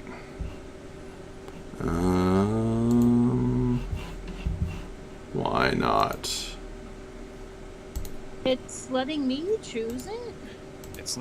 That should not be acting how like it it's- works. It's acting like it's wanting me to, but then it says ran out of cards in deck. Okay, We're drawing all cards. so just, all right. Hang on a second. Yeah, we're cool. I don't know what went wrong there.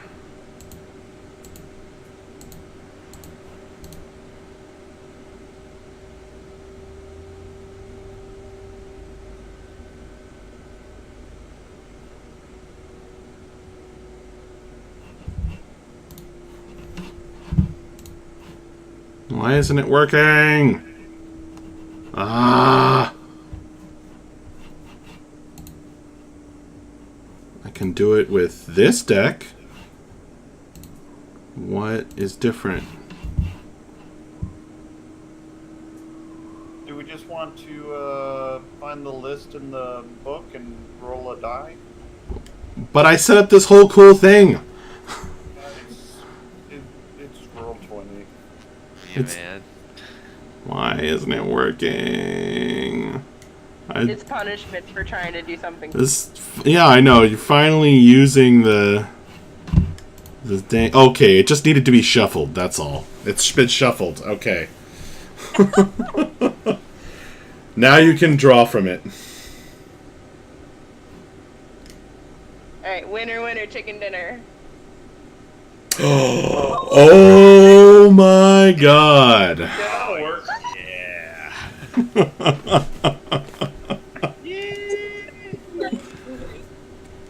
Beautiful. Oh. Nobody's gonna want to mess with us. All right, so I'm gonna intimidate it up.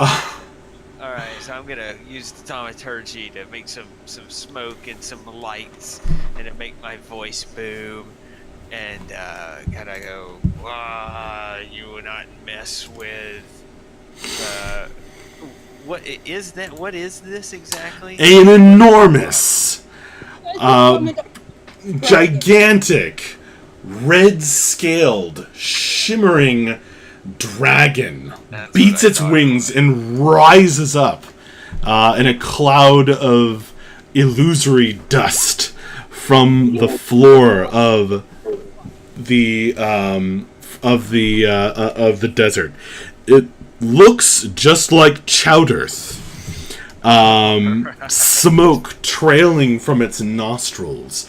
The tremendous creature flies up from where the card that you have drawn from the little wooden box has hit the ground. the tremendous dragon swoops up into the air. And what do you say? And I kind of intimidate a little bit with a 10.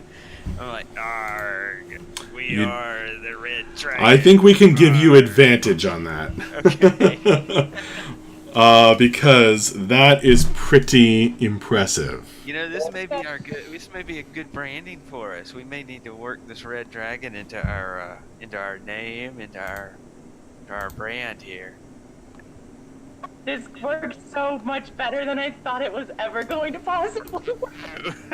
It was perfect. On one hand, that's amazing. On the other hand, I kind of wish we had pulled it up. Because that would have been hilarious.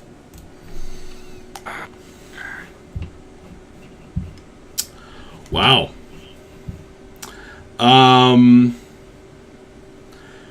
Yeah, so it swoops up into the air, and what are you shouting again?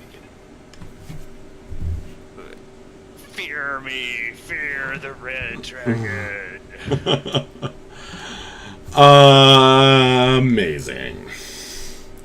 And then you guys go running off towards Torine, the town, and safety, leaving the enormous illusion swooping and circling in the air, and your words echoing through the stone passageways through the desert. A very impressive intimidation indeed. Please tell me card again. Sorry, what? Do the cards get used up, or can you snag it and then stick it back in there? I don't remember. That was a long time ago. The card. She has left the card behind, but it is disintegrated. Okay, cool. Oh, bad. But still, that was a perfect card. If we manage to kill a red dragon, we can wave the deck over and it'll come back. Okay, we'll do that next session. I mean, there's another red dragon we could go find again if we really wanted to. But she's kind of pissed off. Yeah. I'm just sitting here like so glad that I thought of shuffling it, because that could not have been better. Certainly worth it. So good. Awesome.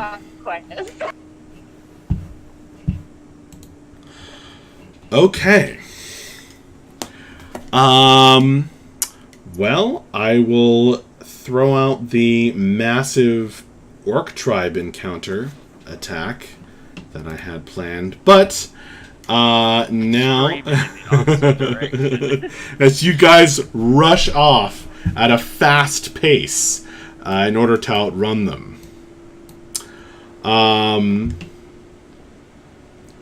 Amazing. Also, Akiri is also terrified because, holy shit, where did that dragon come from? Is she back? We have to tell Akiri. Well, I say throw out, but I'm not completely throwing it out.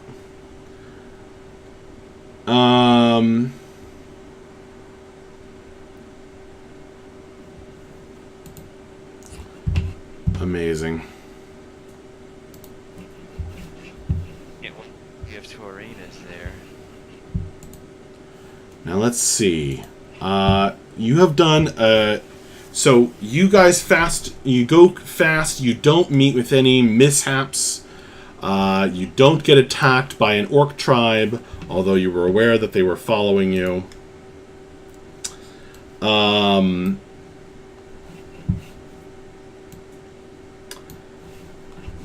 You are now in the desert, and evening is approaching.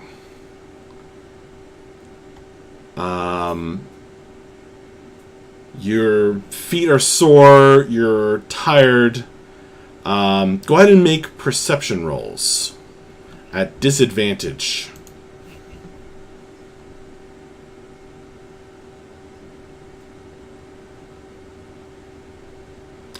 Because of the fast pace you set. I'm going to apologize in advance. Just sorry. See? Sorry. Okay. Nobody does super well, except for Equitus. Maybe Equitus is used to looking over his shoulder as he runs away. Well, see, now that we scared the wolf off, there are no more dogs around, so he's feeling pretty confident. We haven't seen any dogs in a couple of fights, so I'm feeling pretty confident, like you said. You may have outrun your enemies, or you may not. But either way, you're tired, and evening is approaching. Now, do you want to do a forced march and continue traveling into the night? In which case you'll have to make Constitution saving throws. Or do you guys want to stop and make camp? I'd feel a lot safer if we were in Taurine with other people around. That dragon doesn't last forever, and those orcs might still be chasing us. Yeah, it might be better to wait until we get into like somewhere that's easier to hide. Right. I don't feel good stopping, to be honest with you. All right, let's keep going. All right, onward. Okay, so you guys are now entering into a forced march. What's that sound? Yeah.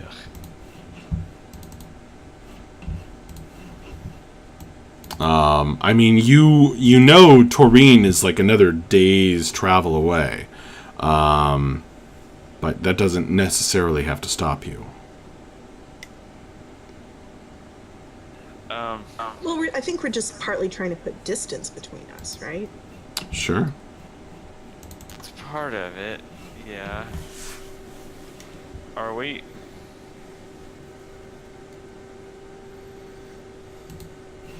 And we might have to make Constitution saving throws.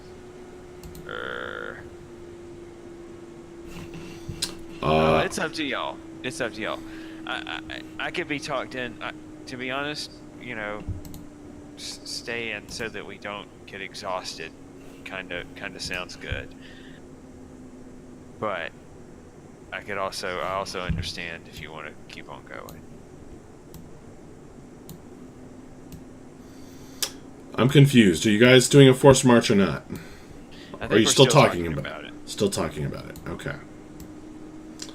You haven't seen any sign of further scouts as of yet. Okay.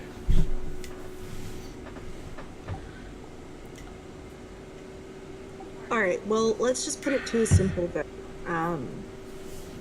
How many people are in favor of doing a force? And Curie raises her. And breath. So that's 3 people so far? Yep. Maver, Bref, and Nakiri. Okay, I'm also in favor of a forced march. Okay. Then let's do it. That's all I want. That's fine with me.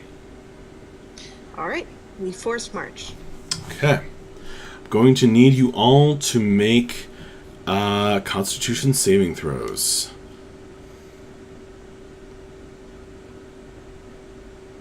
That's what I would like to see.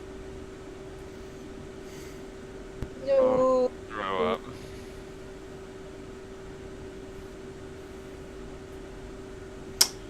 Okay. Anyone that got below a 10, which I think is Bella and Equitus. And Akiri. No. I got You got an 18. Just Bella and Equitus. You guys each take 1 level of exhaustion. Okay. So you are going to have a disadvantage on ability checks. Did I say we like a lot farther, just like as far as we can before it looks like people are starting to get like really tired, and then call it a night? So you're crunching over the desert sand in the dark at this point. I'm going to ask everyone to make perception rolls. Now you will be at disadvantage on these. And hey, you have disadvantage on ability checks already, Equitas and Bella. Well, my lower result is a 17, so that's not half bad. Well, I got a critical fail, so yay. Bella and Mavra pulling the weight. You know, if this was with advantage, I would have gotten a crit success, and I'm kind of sorry. We need to have a version of our critical songs where it just kind of fades into a sad trombone for this exact situation. But no.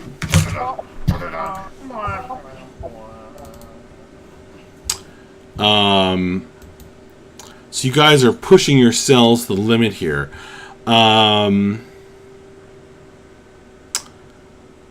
You're crunching over the scattered rocks and sand of the desert.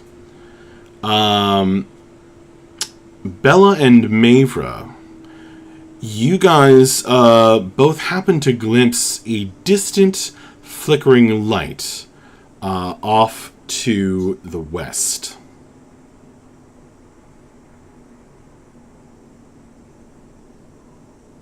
About how distant does it look? And does it look stationary, or does it look like it's still following? It looks stationary, and it's a steady glow. Not flickering like a torch, but steady like a candle or a lamp. Okay, so it's a good chance of having set up camp for the night.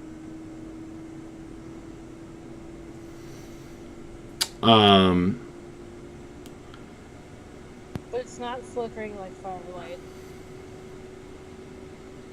It's not flickering like a torch, he said.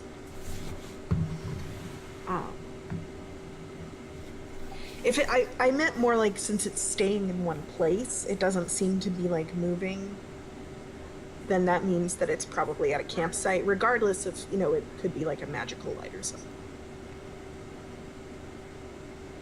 Okay, that's fair.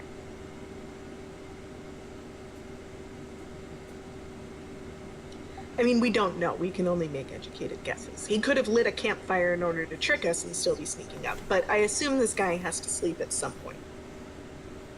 We think it's the orcs, though. We don't not think it's the orcs, which means we still have to be careful. Sounds good. So, do you guys wish to continue pushing yourselves and risk further exhaustion? Or, but also, or do you wish to camp and risk getting caught up with? This is tricky, guys. I feel like we should probably camp and then start early tomorrow. I don't think I could take any more exhaustion. I don't think we should light a fire. Yeah. Yeah, no fire. People who have dark vision take the first watch. Okay. Like first and Cordy only needs to sleep for 4 hours, so she can also take a lot of the burden if Perfect. necessary. brother elves only need like a little bit of sleep. Yeah, we actually don't sleep at all. We just like train. Okay, and I've got dark vision. I'll take the first. I'll help out with the early watch, first watch. I do too. I can help. So you guys are stopping to make camp? Yes. Yes, we are. And yes, we do. Okay. Are you just going to stop sort of on the track where you guys find yourselves? Is there any way we could find like somewhere that's a little bit safer, maybe? You can cast about in the dark if you wish. I've got dark vision. I'll kind of go back there a little ways and look and see if I can find a nice clear spot for us to Okay. put our tents in. Can I go with him to help? Absolutely. Which of you is going to take the lead, and who's going to assist? This will be a survival roll. It might not ought to be me, although it could be. I can help with that. It's also in the dark. Oh, I I may not want to help so much. I have good survival. Okay. So All I, right. Then I guess. you do that, and I'll assist you with it. Fortunately, the moon is pretty much full. The full moon starts tonight. Nice. So there is pretty good moonlight.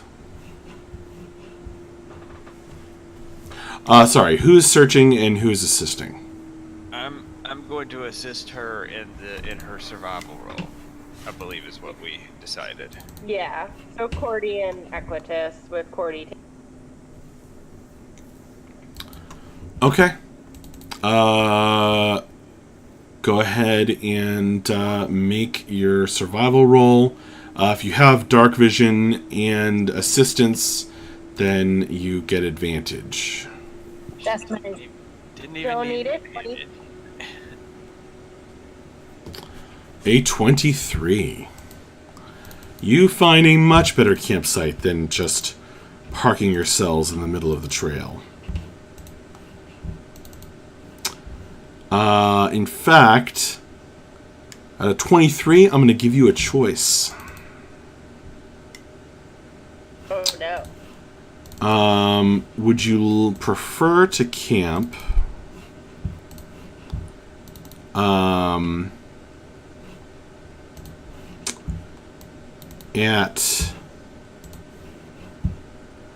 would you prefer to camp by some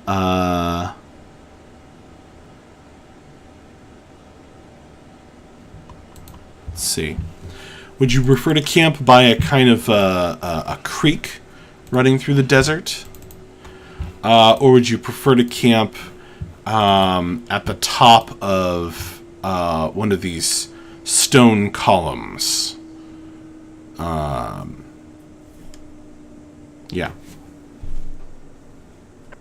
What do you think, Equitus? Like, what do you think looks better? It would be fun to be at the top of one of the stone columns, but next to the creek would probably be more practical. Like my actual thoughts. Right. So yeah, let's do the creek. Okay.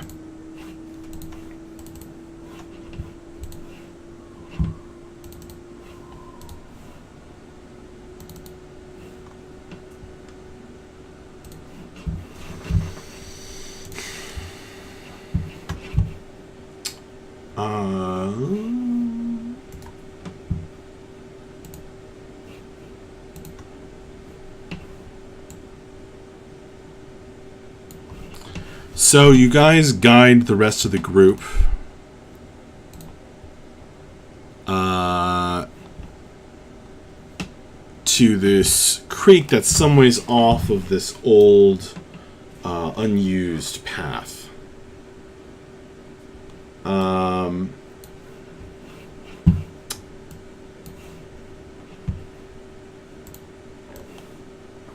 you guys are able to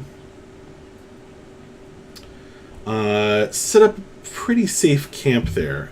There's even a little cave that some of you could take advantage of. Or if you prefer to just have your tent out, there's like some raised ground and the natural barrier of the creek as well. As safe as it sounds, Akiri is absolutely not taking the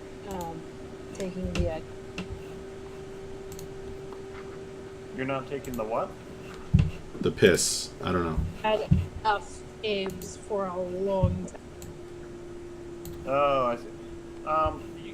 You can have my tent. I'll bed down in one of these caves here. Echo just kind of walks up to everybody and is kind of meek, and this is like, I really hate to say this, but I might have to borrow some food from somebody tonight. Oh, that's no problem. Eat up, buddy. I appreciate it.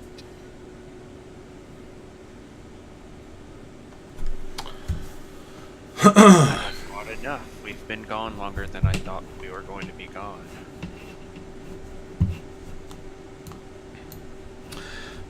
So you guys have a cold meal. And although you can take shelter from the blowing winds in the cave, if you wish,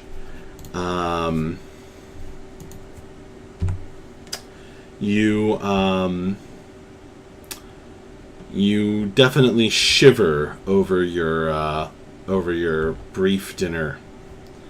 From your new position, you can no longer see that distant glowing light that two of you spotted. Can you hear me? Yep. Okay.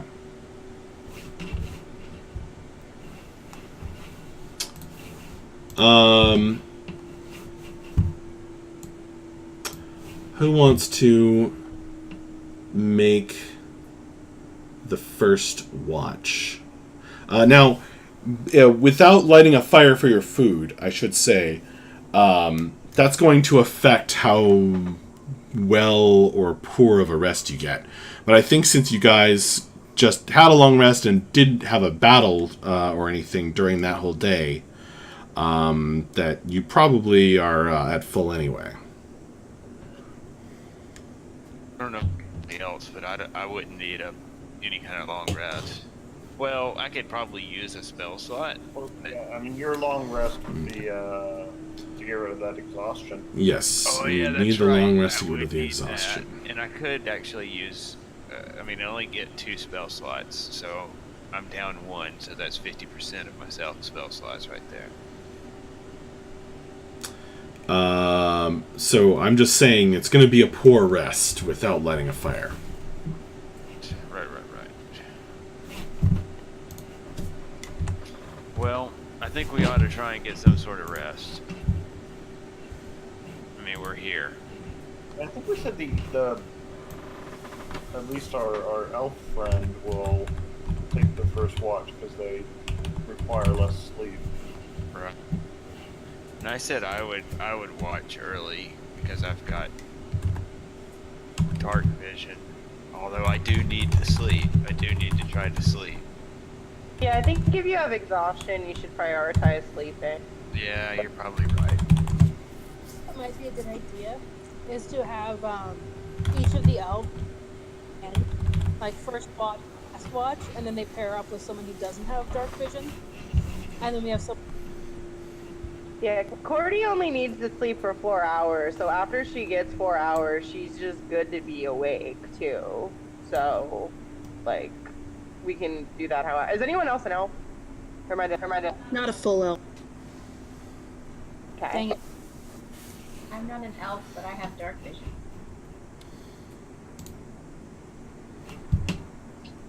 Yeah, I think Kiri and Beth are the only ones who don't have dark vision in the group. Prim does not either. Okay. What race are you, Bella? I'm a half elf. Oh, for some reason I thought you were a human. Okay.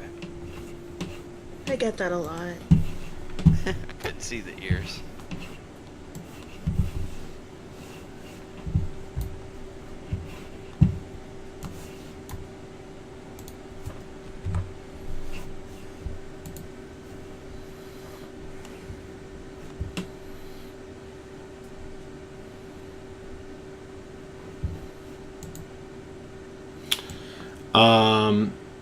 Or the way we could do this is we have,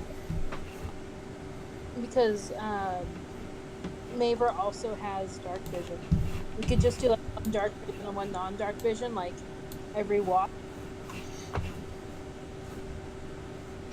That I'll works. pair up with Mavra whenever she does her watch.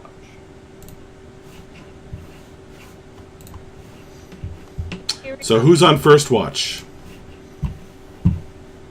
Akiri will take first watch. Okay. get with her. All right. Make a perception roll. As everyone else collapses into slumber after the forced march. Is anyone doing it with, or is it just me?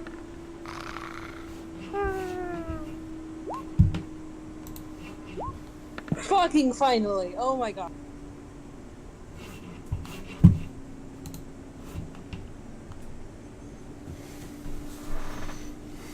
You know what? I don't need anyone to help me on watch. I got this.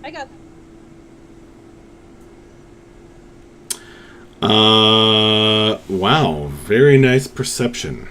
Keeping an eagle eye out, our curly feathered pigeon person keeps a very close watch. You smell some foul body odor on the wind, but it doesn't. It's probably not the orcs, but just breath letting off some steam.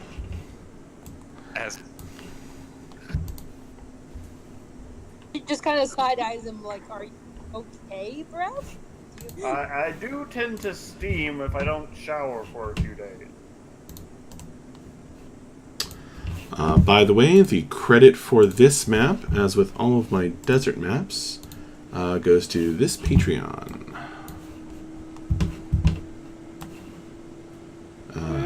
Patreon. Airy makes maps. Airy makes maps. Airy with an ERI.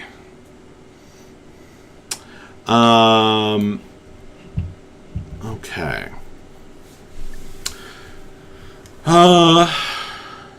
Do you guys need any more tents? Are there more tents being set up?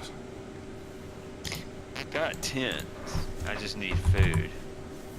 I think somebody played a food card. I did. I had one extra set of rations.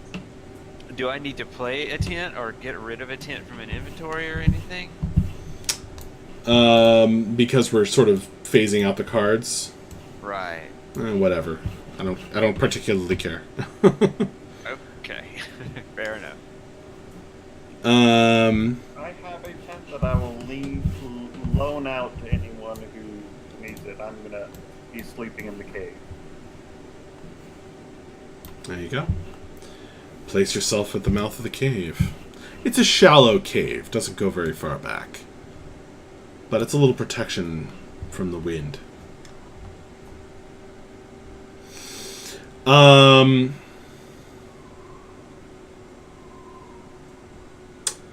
Okay. Akiri, your watch has passed fairly uneventfully. Who is next? I can go next. And I'll go with her. Both of you roll perception, please.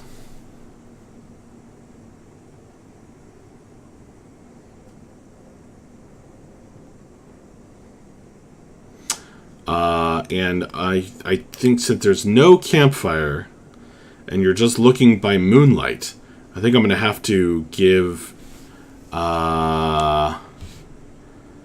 anyone who doesn't have dark vision, I think you're going to have to take disadvantage.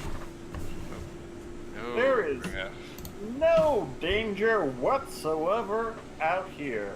In fact, we could just stay here and never worry again as long as we live.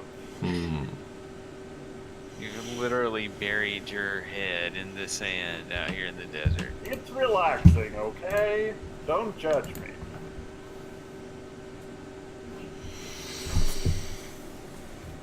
Okay.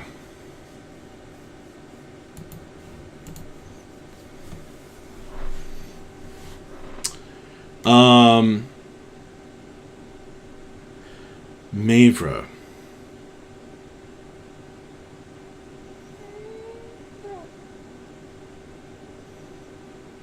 You're hearing sounds on the wind. At first you're not sure. And then you definitely hear it. Distant. Very distant. Not sure it's voices and then the distinct clattering of metal. Perhaps somebody dropped a weapon. Right. Yeah? Listen. What? Your metal. I don't hear anything. Could Wake everyone the others up, or move themselves to where they would likely be? I'm gonna try and. I think Crim's in this tent.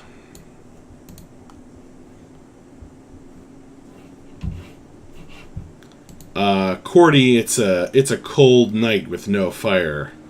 If you are sleeping outside, you're going to be cold. She could share the cave with Breath. Yeah, I'll go to the cave. Can two people like chill near the cave? Yeah, I mean, Bref's been on watch, so you have it to yourself right now. Yeah, I'll chill. That and some good layers of blankets will probably make you okay. Kront Three Finger can be in this tent. I forget how many tents you got. I think there were 3 that you guys had in total. Wait, this is a tent down here, Yeah. and is there only one person in it right now? Just Kront? Yeah. Okay, well then I'll go be in that tent with him. Okay. We can fit another people in Crim's. Sorry, another person in Crim's tent.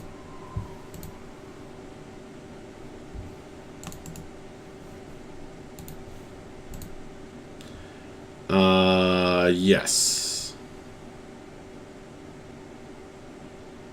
But at the moment, the other 2 people are on watch.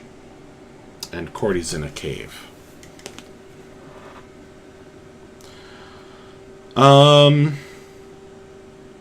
And hey, there's an abandoned wagon here.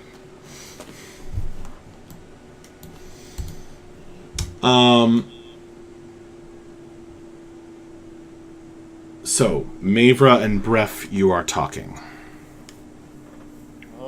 let's start waking folks up then. And I poke my head into where Bella and Akiri are and say, we might have trouble out here. You guys might want to wake up. Alright, I'll get up. Kiri does too, kind of rubbing her eyes. She's not entirely happy about it. What is it? I go to 40 and Equitus and Kront. kind of. Is she actually yelling, what is it? Or is Bref always yelling anyway? I can be very quiet when I want to. Do you want to? I think I would be at least moderately conversational. Okay. What did you hear, Bref? What did you hear, Mavra? Well, I didn't hear anything, but Mavra, what did you hear? I heard Metal? some metal. Like armor, maybe? Weapons? Kiri's gonna go and wake up Crim and join the conversation. Do you know what direction it was coming from? I was about to ask that. Good question. I don't know if we were told. The wind is blowing from the south, and she heard it on the wind. The wind. You paint with all the colors. The wind.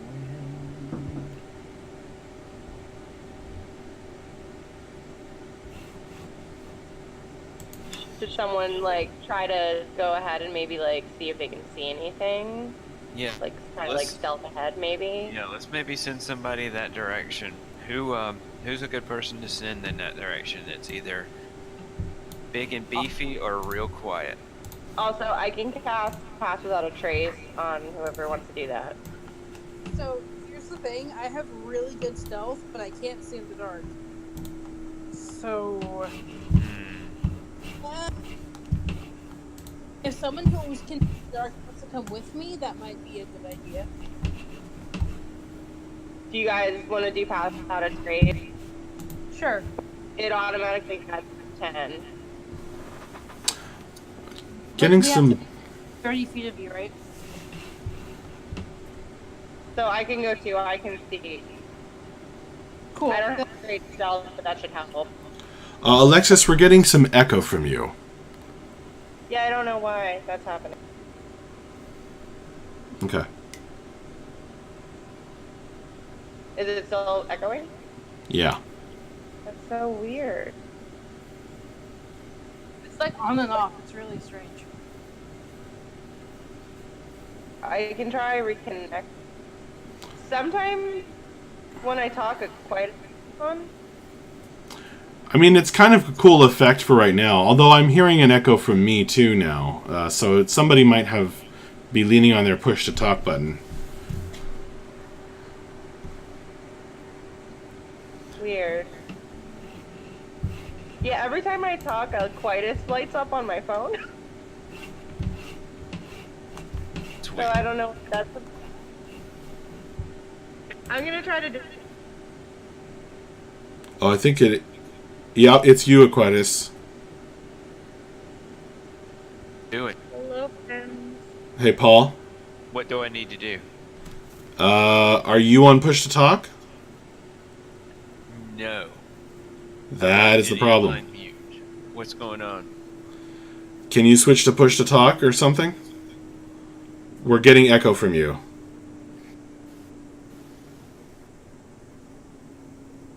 Could be the new headset.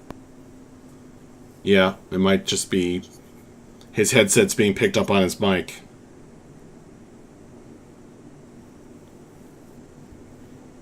Okay.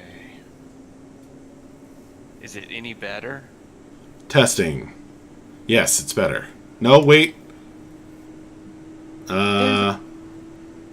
Not sure. It's very, very minimal. Can you hear me now? Yes. You sound different. Do I? I don't think I'm coming through with the headset mic now. I'm trying to get my settings all the way it's supposed to. Yeah, you kind of sound like you're inside a box right now, but it's fine. How about this? How does this sound? Echo. Much better. Echo. No, it seems fine. Okay. Does it still sound fine? Does everything still sound alright? It does. Okay. Am I still echoing, or do I sound okay now? You sound okay now. Rad. Alright, so anyways, I think Cordy and I are gonna go scout. Okay, I'm gonna cast Pass Without a Trace. Oh yeah. What that is.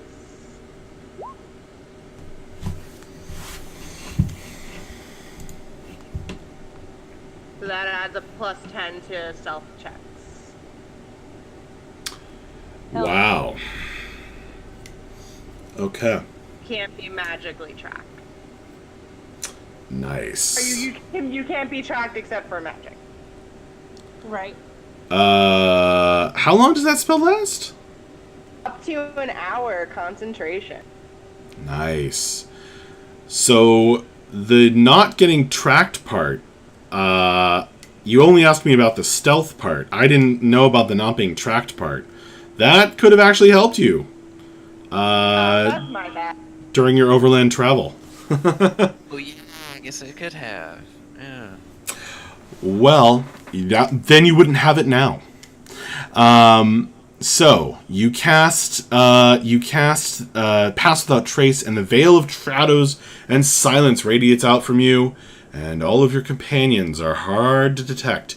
So who is going south? Please move yourself on the map, and show me where you go.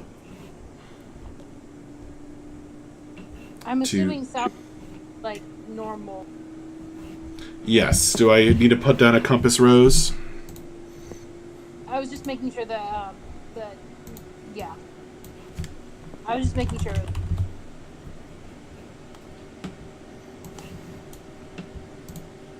I say we follow the stream. Yeah. I think we should like keep to like the bushes and stuff because I think that will like help. Yeah, and even if like, and it's yeah. So even if we like rustle the bushes a little bit, I don't think it'll matter all that much because we're super sneaky. So sneaky. All right, make stealth checks and move yourselves to where you want to go. So it's a plus 10 to the roll. So you would have a 29 and I would have a 21. That's pretty great.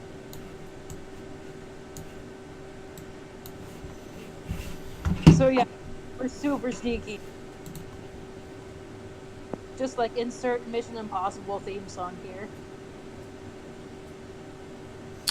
So that's such a nice ability to have. So can you guys move yourselves, or are you staying there? Now we're going further down. Okay. You can't see right, so I would be right. Am I misunderstanding?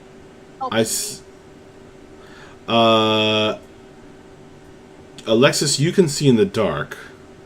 Sorry, Cordy can see in the dark. Akiri, you're next to blind, isn't that right? Yeah. Well, you said the moon was out, right? There is a very bright moon. It is very nearly full. Is the water reflection helping? Trying anything. No. Okay, there. The creek slides on by through this deserted area. Not so deserted anymore. Go ahead and make perception rolls. Akiri, you will have disadvantage for the darkness.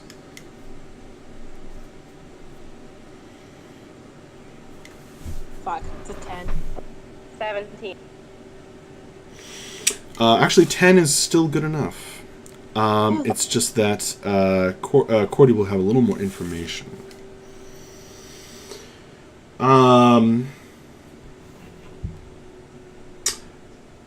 This group is not particularly stealthy. You see them. Like big lumbering shadows. Heavily armed and armored. Making their way across a stony outcropping.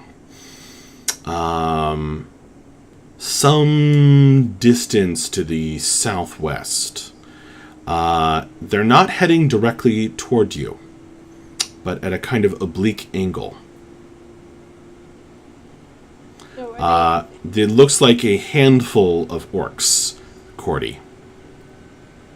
Okay. Akiri's gonna elbow Cordy and be like, "Hey, does it look like they're headed our way?"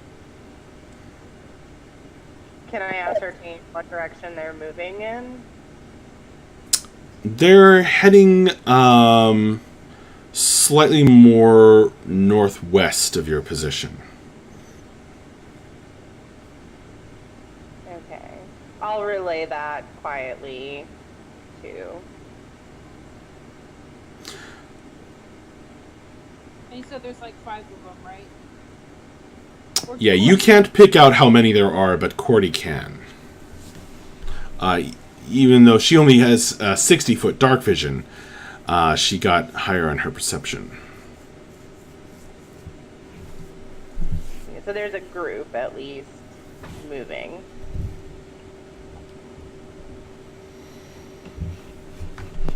Okay. Do we want to go back to the others and tell them what's going on, or do we want to follow them? Or one of us can go somewhere, yeah? I don't think we should split the party. I think we should go back and relay the information so that we can make like an informed decision with everybody. Alright, so we're gonna head back. Okay, roll stealth on your way back.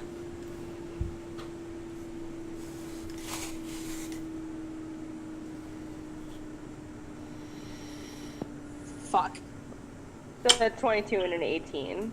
An 18 is still pretty darn good, but it is worth me rolling for. Oh dear. Oh fuck. Oh fuckity fuckity fuck. In the dark, Cordy, you slip back quite easily. But Akiri, you blunder into this bush. And it makes a kind of a loud, crunching, snapping, crashing sound. Now, I say loud. It seems loud. Really, it's not that loud. It's just a rustling of a bush in this very windy desert. But, so Cordy, for a second, you think like, oh, there's no way they heard that. It's not like she rolled a 1 or anything. You get around it, and you are able to slip back to camp. Okay? I'm just making sure you can hear me. Yep.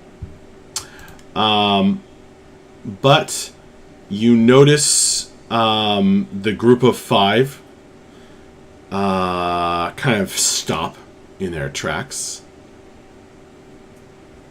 and then change direction. Kiri's gonna go, sorry.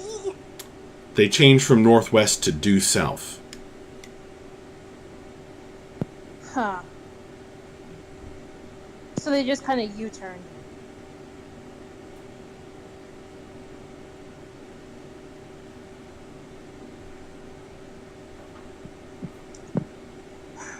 Alright, so... You guys are safely back at camp. Still masked by Pass Without Trace. I assume that you're probably going to tell us what you saw, heard. Oh, Yeah, I lay all that. And where did you hear them coming from last? I think the northwest is what he said. Yeah, but then they turned around when I joined the bush. So there's really no telling. Yeah. Although, I feel like they would probably try to find where we went. Kron, why don't you get in the cave? Because I think that we might be about to have a showdown here. Why don't you kind of ride this out in the cave? Grant is like, yes, very sleepy anyway. I hope it's nothing serious. Are you okay, Kron? Did you get hurt?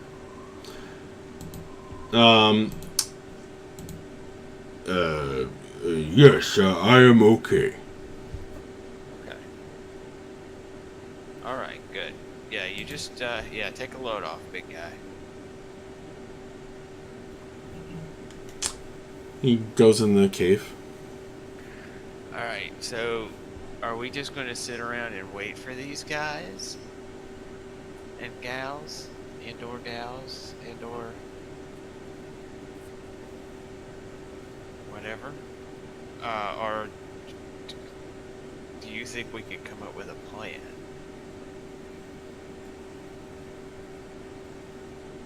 I mean, we could try to come up with some kind of an ambush for them. We're all aware of them now, right? Yeah, that's what I was thinking. Maybe we could, like, make it look like we're doing one thing, but have a...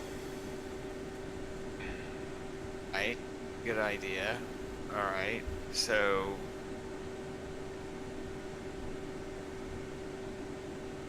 Do we want to hide in our tents? We could hide in the tents and have someone hiding in the cave where they aren't immediately, visible, but they still have a decent idea of what's going on out there. Because if they were headed south, and if they end up coming from that direction, the cave is facing that way. Right. Okay. Will 2 people fit in the cave? I mean, we already have Sure. a half orc. Okay. Alright. Alternatively, with Pass Without a Trace, we could continue on through the night and not leave footprints behind us for a good hour. That's true, and not even worry about it. Would you have another casting of it? I think she could have affected everybody with that one casting, unless I'm I mistaken. think so. I think it Alright, would how much longer do we have on it? Almost the full hour. 50 minutes. Oh, okay. I have another slot, so I could theoretically cast it again when we lose that hour, but then that would be all of that, like, second level slots that I have. So I don't know if you want me to, like, hold a combat spell. You know what I mean? Like, I think it just kind of depends on our strategy, too. I think that this is actually great. Like, we cast it now. We march for another 2 hours. I mean, we're all going to be exhausted, but when they find our campsite, they have absolutely no way of tracking us down. It'll look like we just vanished into thin air. That's Okay. a bad idea. Yeah, look a good idea.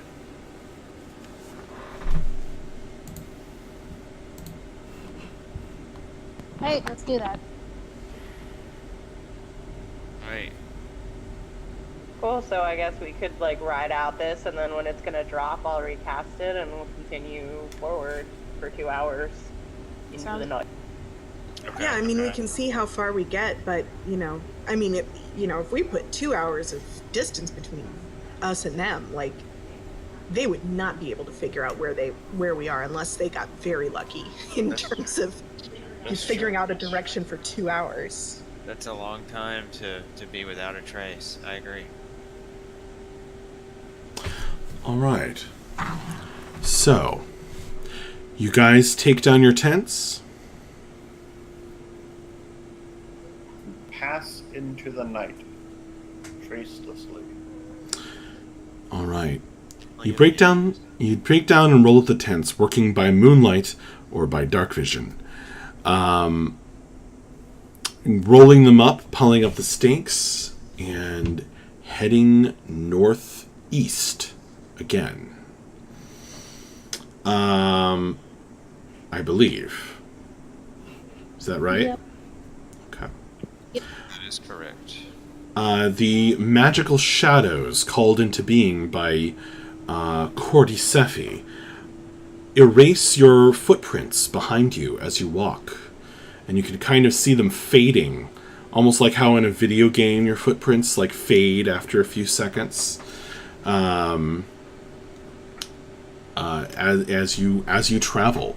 And pretty much nothing is left behind you but the windswept dust and rocks of the desert.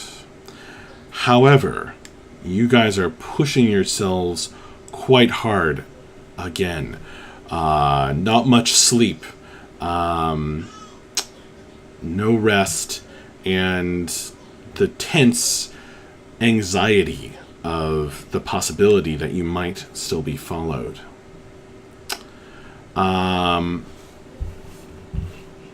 Yeah. Who is going to be in the lead? And who is going to be in the rear? I will not, because I do not have dark vision. Excellent. I'll be in the lead. Okay. Cordy also should probably be close to the front because she has good perception, and that way, like, people can, like, keep pace with her. Because, like, everyone has a gun. Oh, if you've got good perception, you may have it. I mean, I've got decent perception, but it's not what I would call good. But she's also you have to be within 30 feet of her, though. Ah, She's in the middle. right. So probably either Bella, I feel like Mavra should take up the back. And then, yeah. I just need to know who is in the very front and who is in the very rear.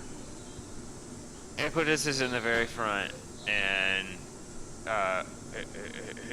who did we decide? Who did you just say was in the back? Mavra. Mavra is in the back.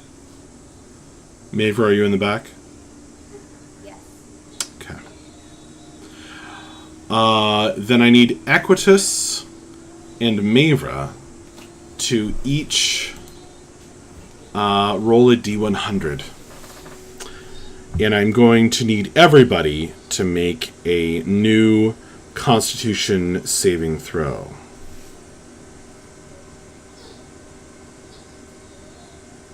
Fuck. You said that word a lot this evening. Yeah, it's been a day. That was a critical fail on my.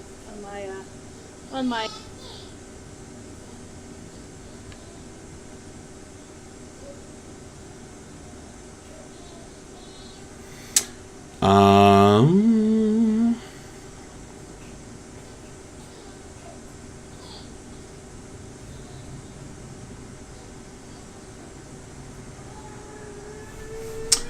Okay. Yes. Akiri will be taking a level of exhaustion. So note that down somewhere on your character sheet, or you won't forget. That'll give you got a 17 on her D100 and a 17 on her con save. Interesting. Those mean very different things. Do they? Do they really? Indeed. Indeed they do. All right. So after 1 hour of travel, pushing on through the night, just as this... Wait, I'm sorry. I just remembered I have the Blessing of the Sacred. Can I use that? Or is it too late? You can. Just Heck yeah. after a bad night at Taco Bell. You need to use the Blessing of the Seeker before returning to civilization. Ooh, yeah, that's right. So yeah, I'm gonna use it now. I mean, not that it helps much. It was a 9. Oh, that sucks.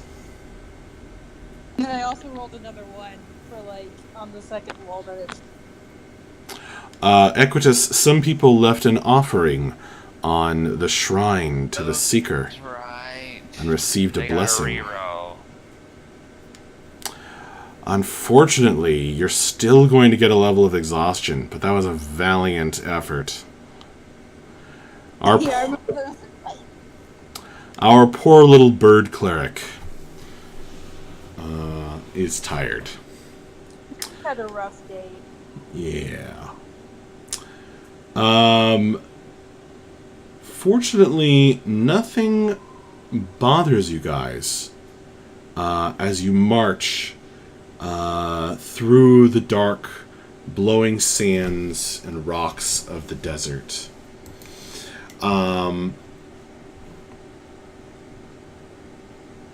Do you guys want to go for another hour and recast the spell?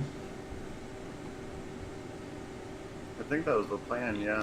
I think that's the plan. Yeah, get as much, cast it as often as we can to get as much room between us and them as possible. Yeah. Yeah, whatever you guys want to do, I'm up for it. All right. Word up. Okay, so you cast the spell again. Once again, shadows coalesce around your forms and erase your footprints as you travel through this desert, making your way northeast, reckoning by the moon and stars, and hopefully leaving your enemies behind. The terrain is starting to shift once again. There's grass again. Still, it's kind of crabgrass, not quite out of the desert yet. But there's... At first you take them for hunched figures, but you realize they're trees. And some abandoned fallow farmland here and there in the distance. You're getting back towards civilization again. I'm going to need everyone to make a new Constitution saving throw.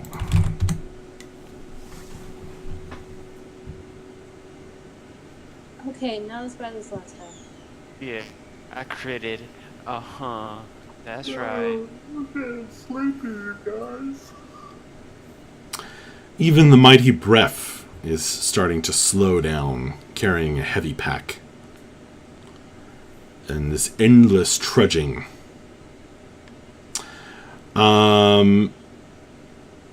Okay.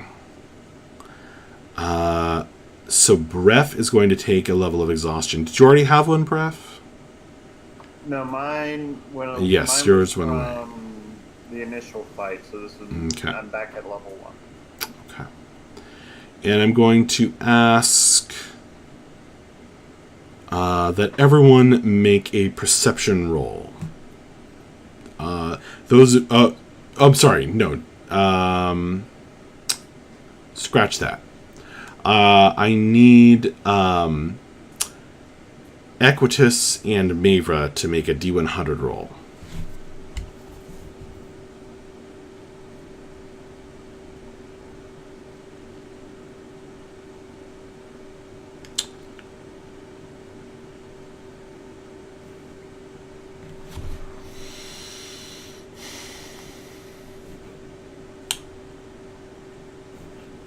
Mavra. I need you...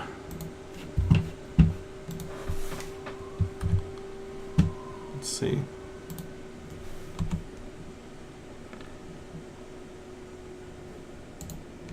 I need you to...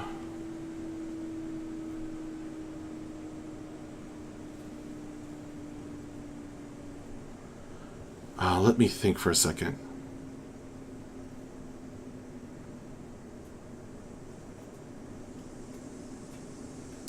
Yeah. Okay. Everyone make a perception roll. If you are... actually, yeah, there's really... Between it either being dark, you're being tired, or just the pace you guys are setting for yourselves... Well, no, because some of you might not have disadvantage.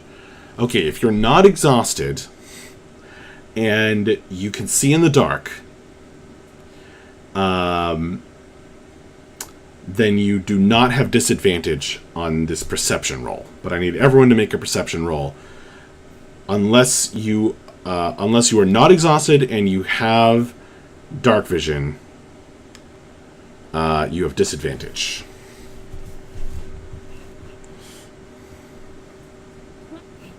Mine is a real crit because I did not have disadvantage. Wow. Nice. You know what? We're gonna do it. We're gonna do it. You ready? It's the Equitus Crit theme song. Equitus, you pause. You look over your shoulder. Your gaze pierces through the night.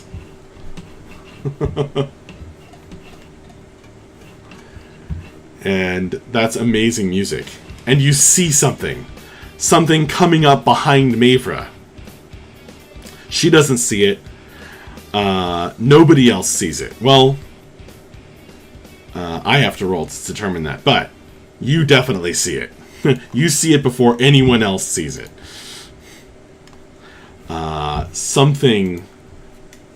Something behind you guys in the night. Guys, there's something here. Hang on just a second.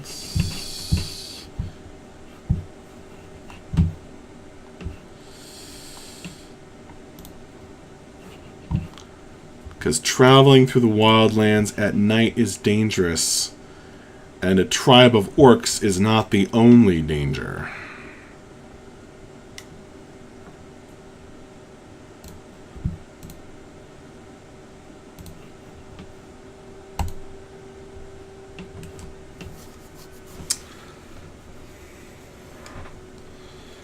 Oh boy.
Okay.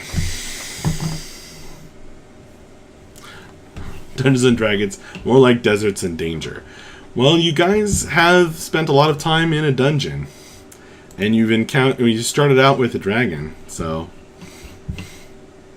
But also, yes. But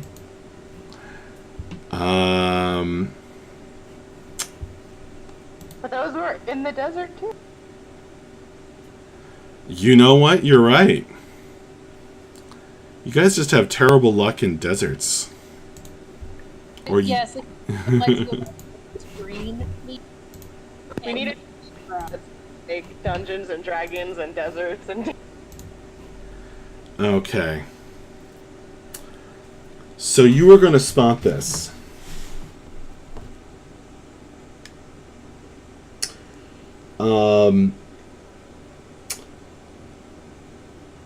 A friggin' enormous hound. A gigantic hound, the size of a horse. It's flying. Man. Not a flying dog? And it has the face of a man. That's This is the terrible. Are worst. we in Ezekiel now? No, this is Critic Revelations. Who are we kidding? You, with your natural 20, you spot its dimly glinting red eyes. Who else is going to be able to see it? I think Alexis. Yeah, Cordy got a 20. Well, yeah, that's not good enough. Only Dang. Equitus spots this thing. My natural fear of dogs finally pays off. That's right. Wow.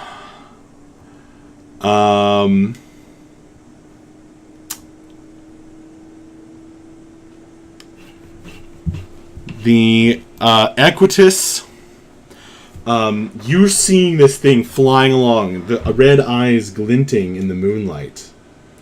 This enormous hound man-faced furry monster. It seems to be zeroing in on Mavra, kind of swooping down out of the night towards her. Nobody else has spotted it, and because you got a natural 20, and only because you got a natural 20, I'm going to let you do something. You said it's headed towards Mavra? Yeah, it's trying to pick off the end of your train, seemingly. That's right, because she's at the end, and I want to yell back at Mavra and try to get her attention. Mavra! Above you! And then I Alright. want to shoot an Eldritch Blast at it. Okay. What's the range of Eldritch Blast? Because it's quite a distance. I think it's 60, but let me double check right now. Got it here. 120, actually. Okay, we'll say it's just at the edge. If you stop and like run back a little, it's just at the edge of your range. Okay.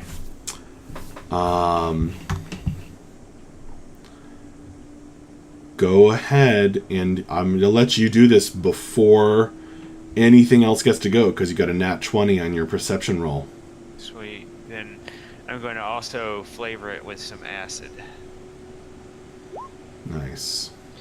22. Roar.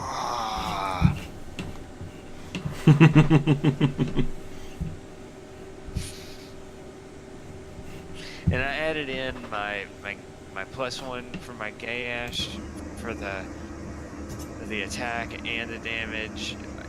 All of my attack rolls and everything are correct now. So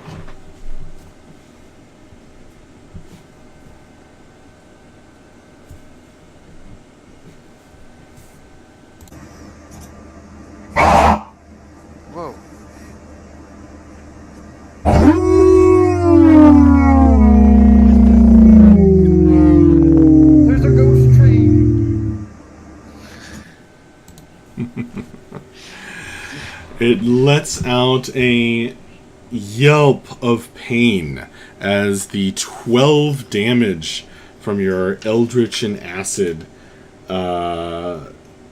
smacks into it. And yeah, we're gonna start next time with roll initiative. And you're actually, why don't we roll initiative this time? And we'll just go into it next time. We need tokens. Oh, that's true. Alright, well, I haven't set this up, so we will do it next time then. Actually, I guess we can do it this time. Hang on. Because it just so happens... Oh, wait, I said the terrain had changed, didn't I? Well... It was starting to change. It was starting to change, yes. The edge of it. Yeah. So you're at this cool stone bridge. Alright. Yeah, Equitus is going to be rolling initiative.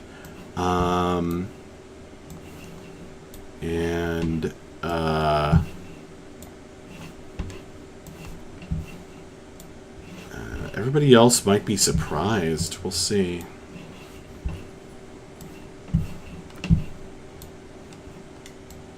Well, I was able to get Maver's attention, at least. Mm-hmm.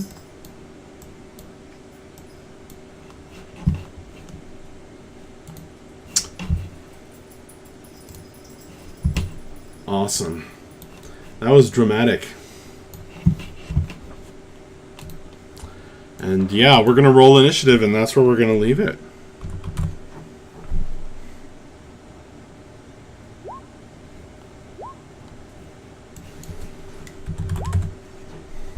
Woohoo!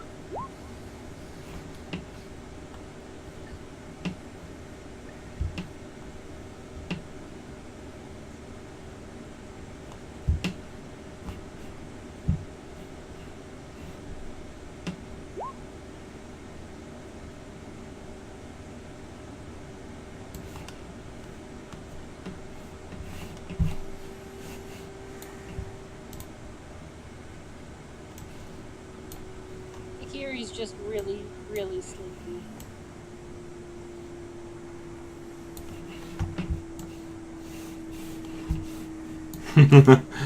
Oh, yes. Oh, crap. I see, I forgot to remind you guys. Those of you with exhaustion, an initiative roll is an ability check. Oh. So you will have disadvantage.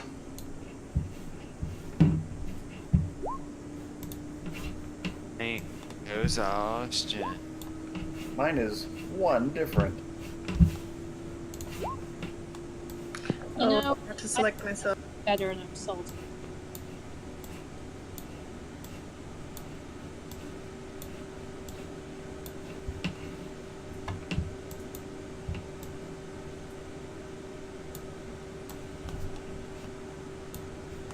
So yeah, ignore the one that's up on the terminal, and it's actually an 8.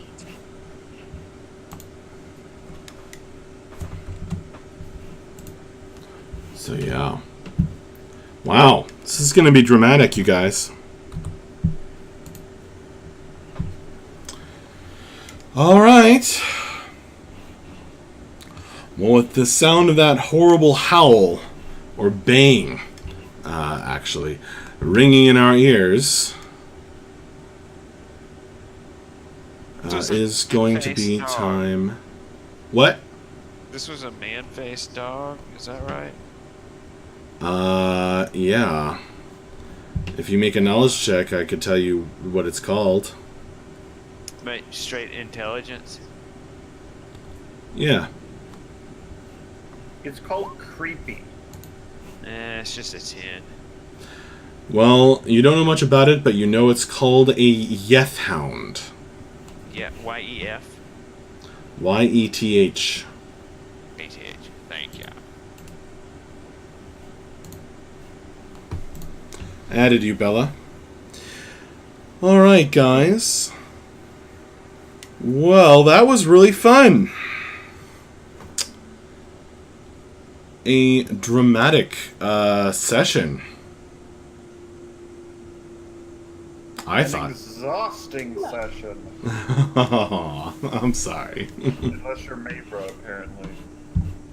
And is anyone else exhaustionless? Cordy? Yeah, I'm good. Awesome.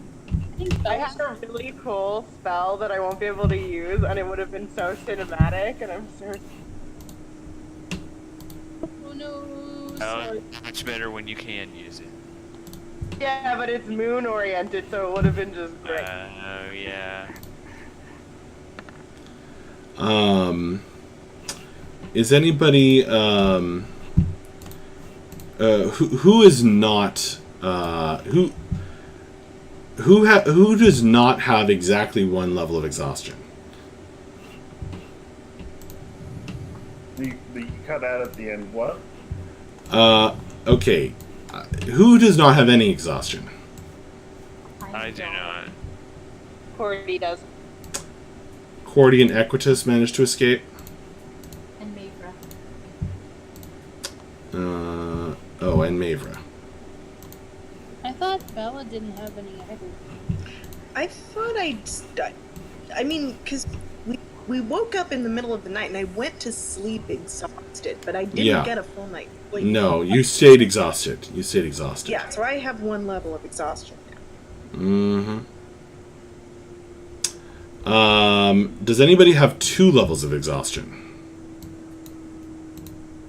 No. Okay. Cool. Cool. Oh, except maybe Crim does. Let's see. No, Crim's okay.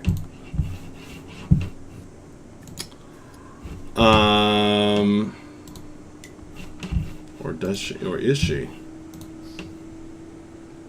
Oh yeah, Crim's really tough. Crim's crazy tough. Alright.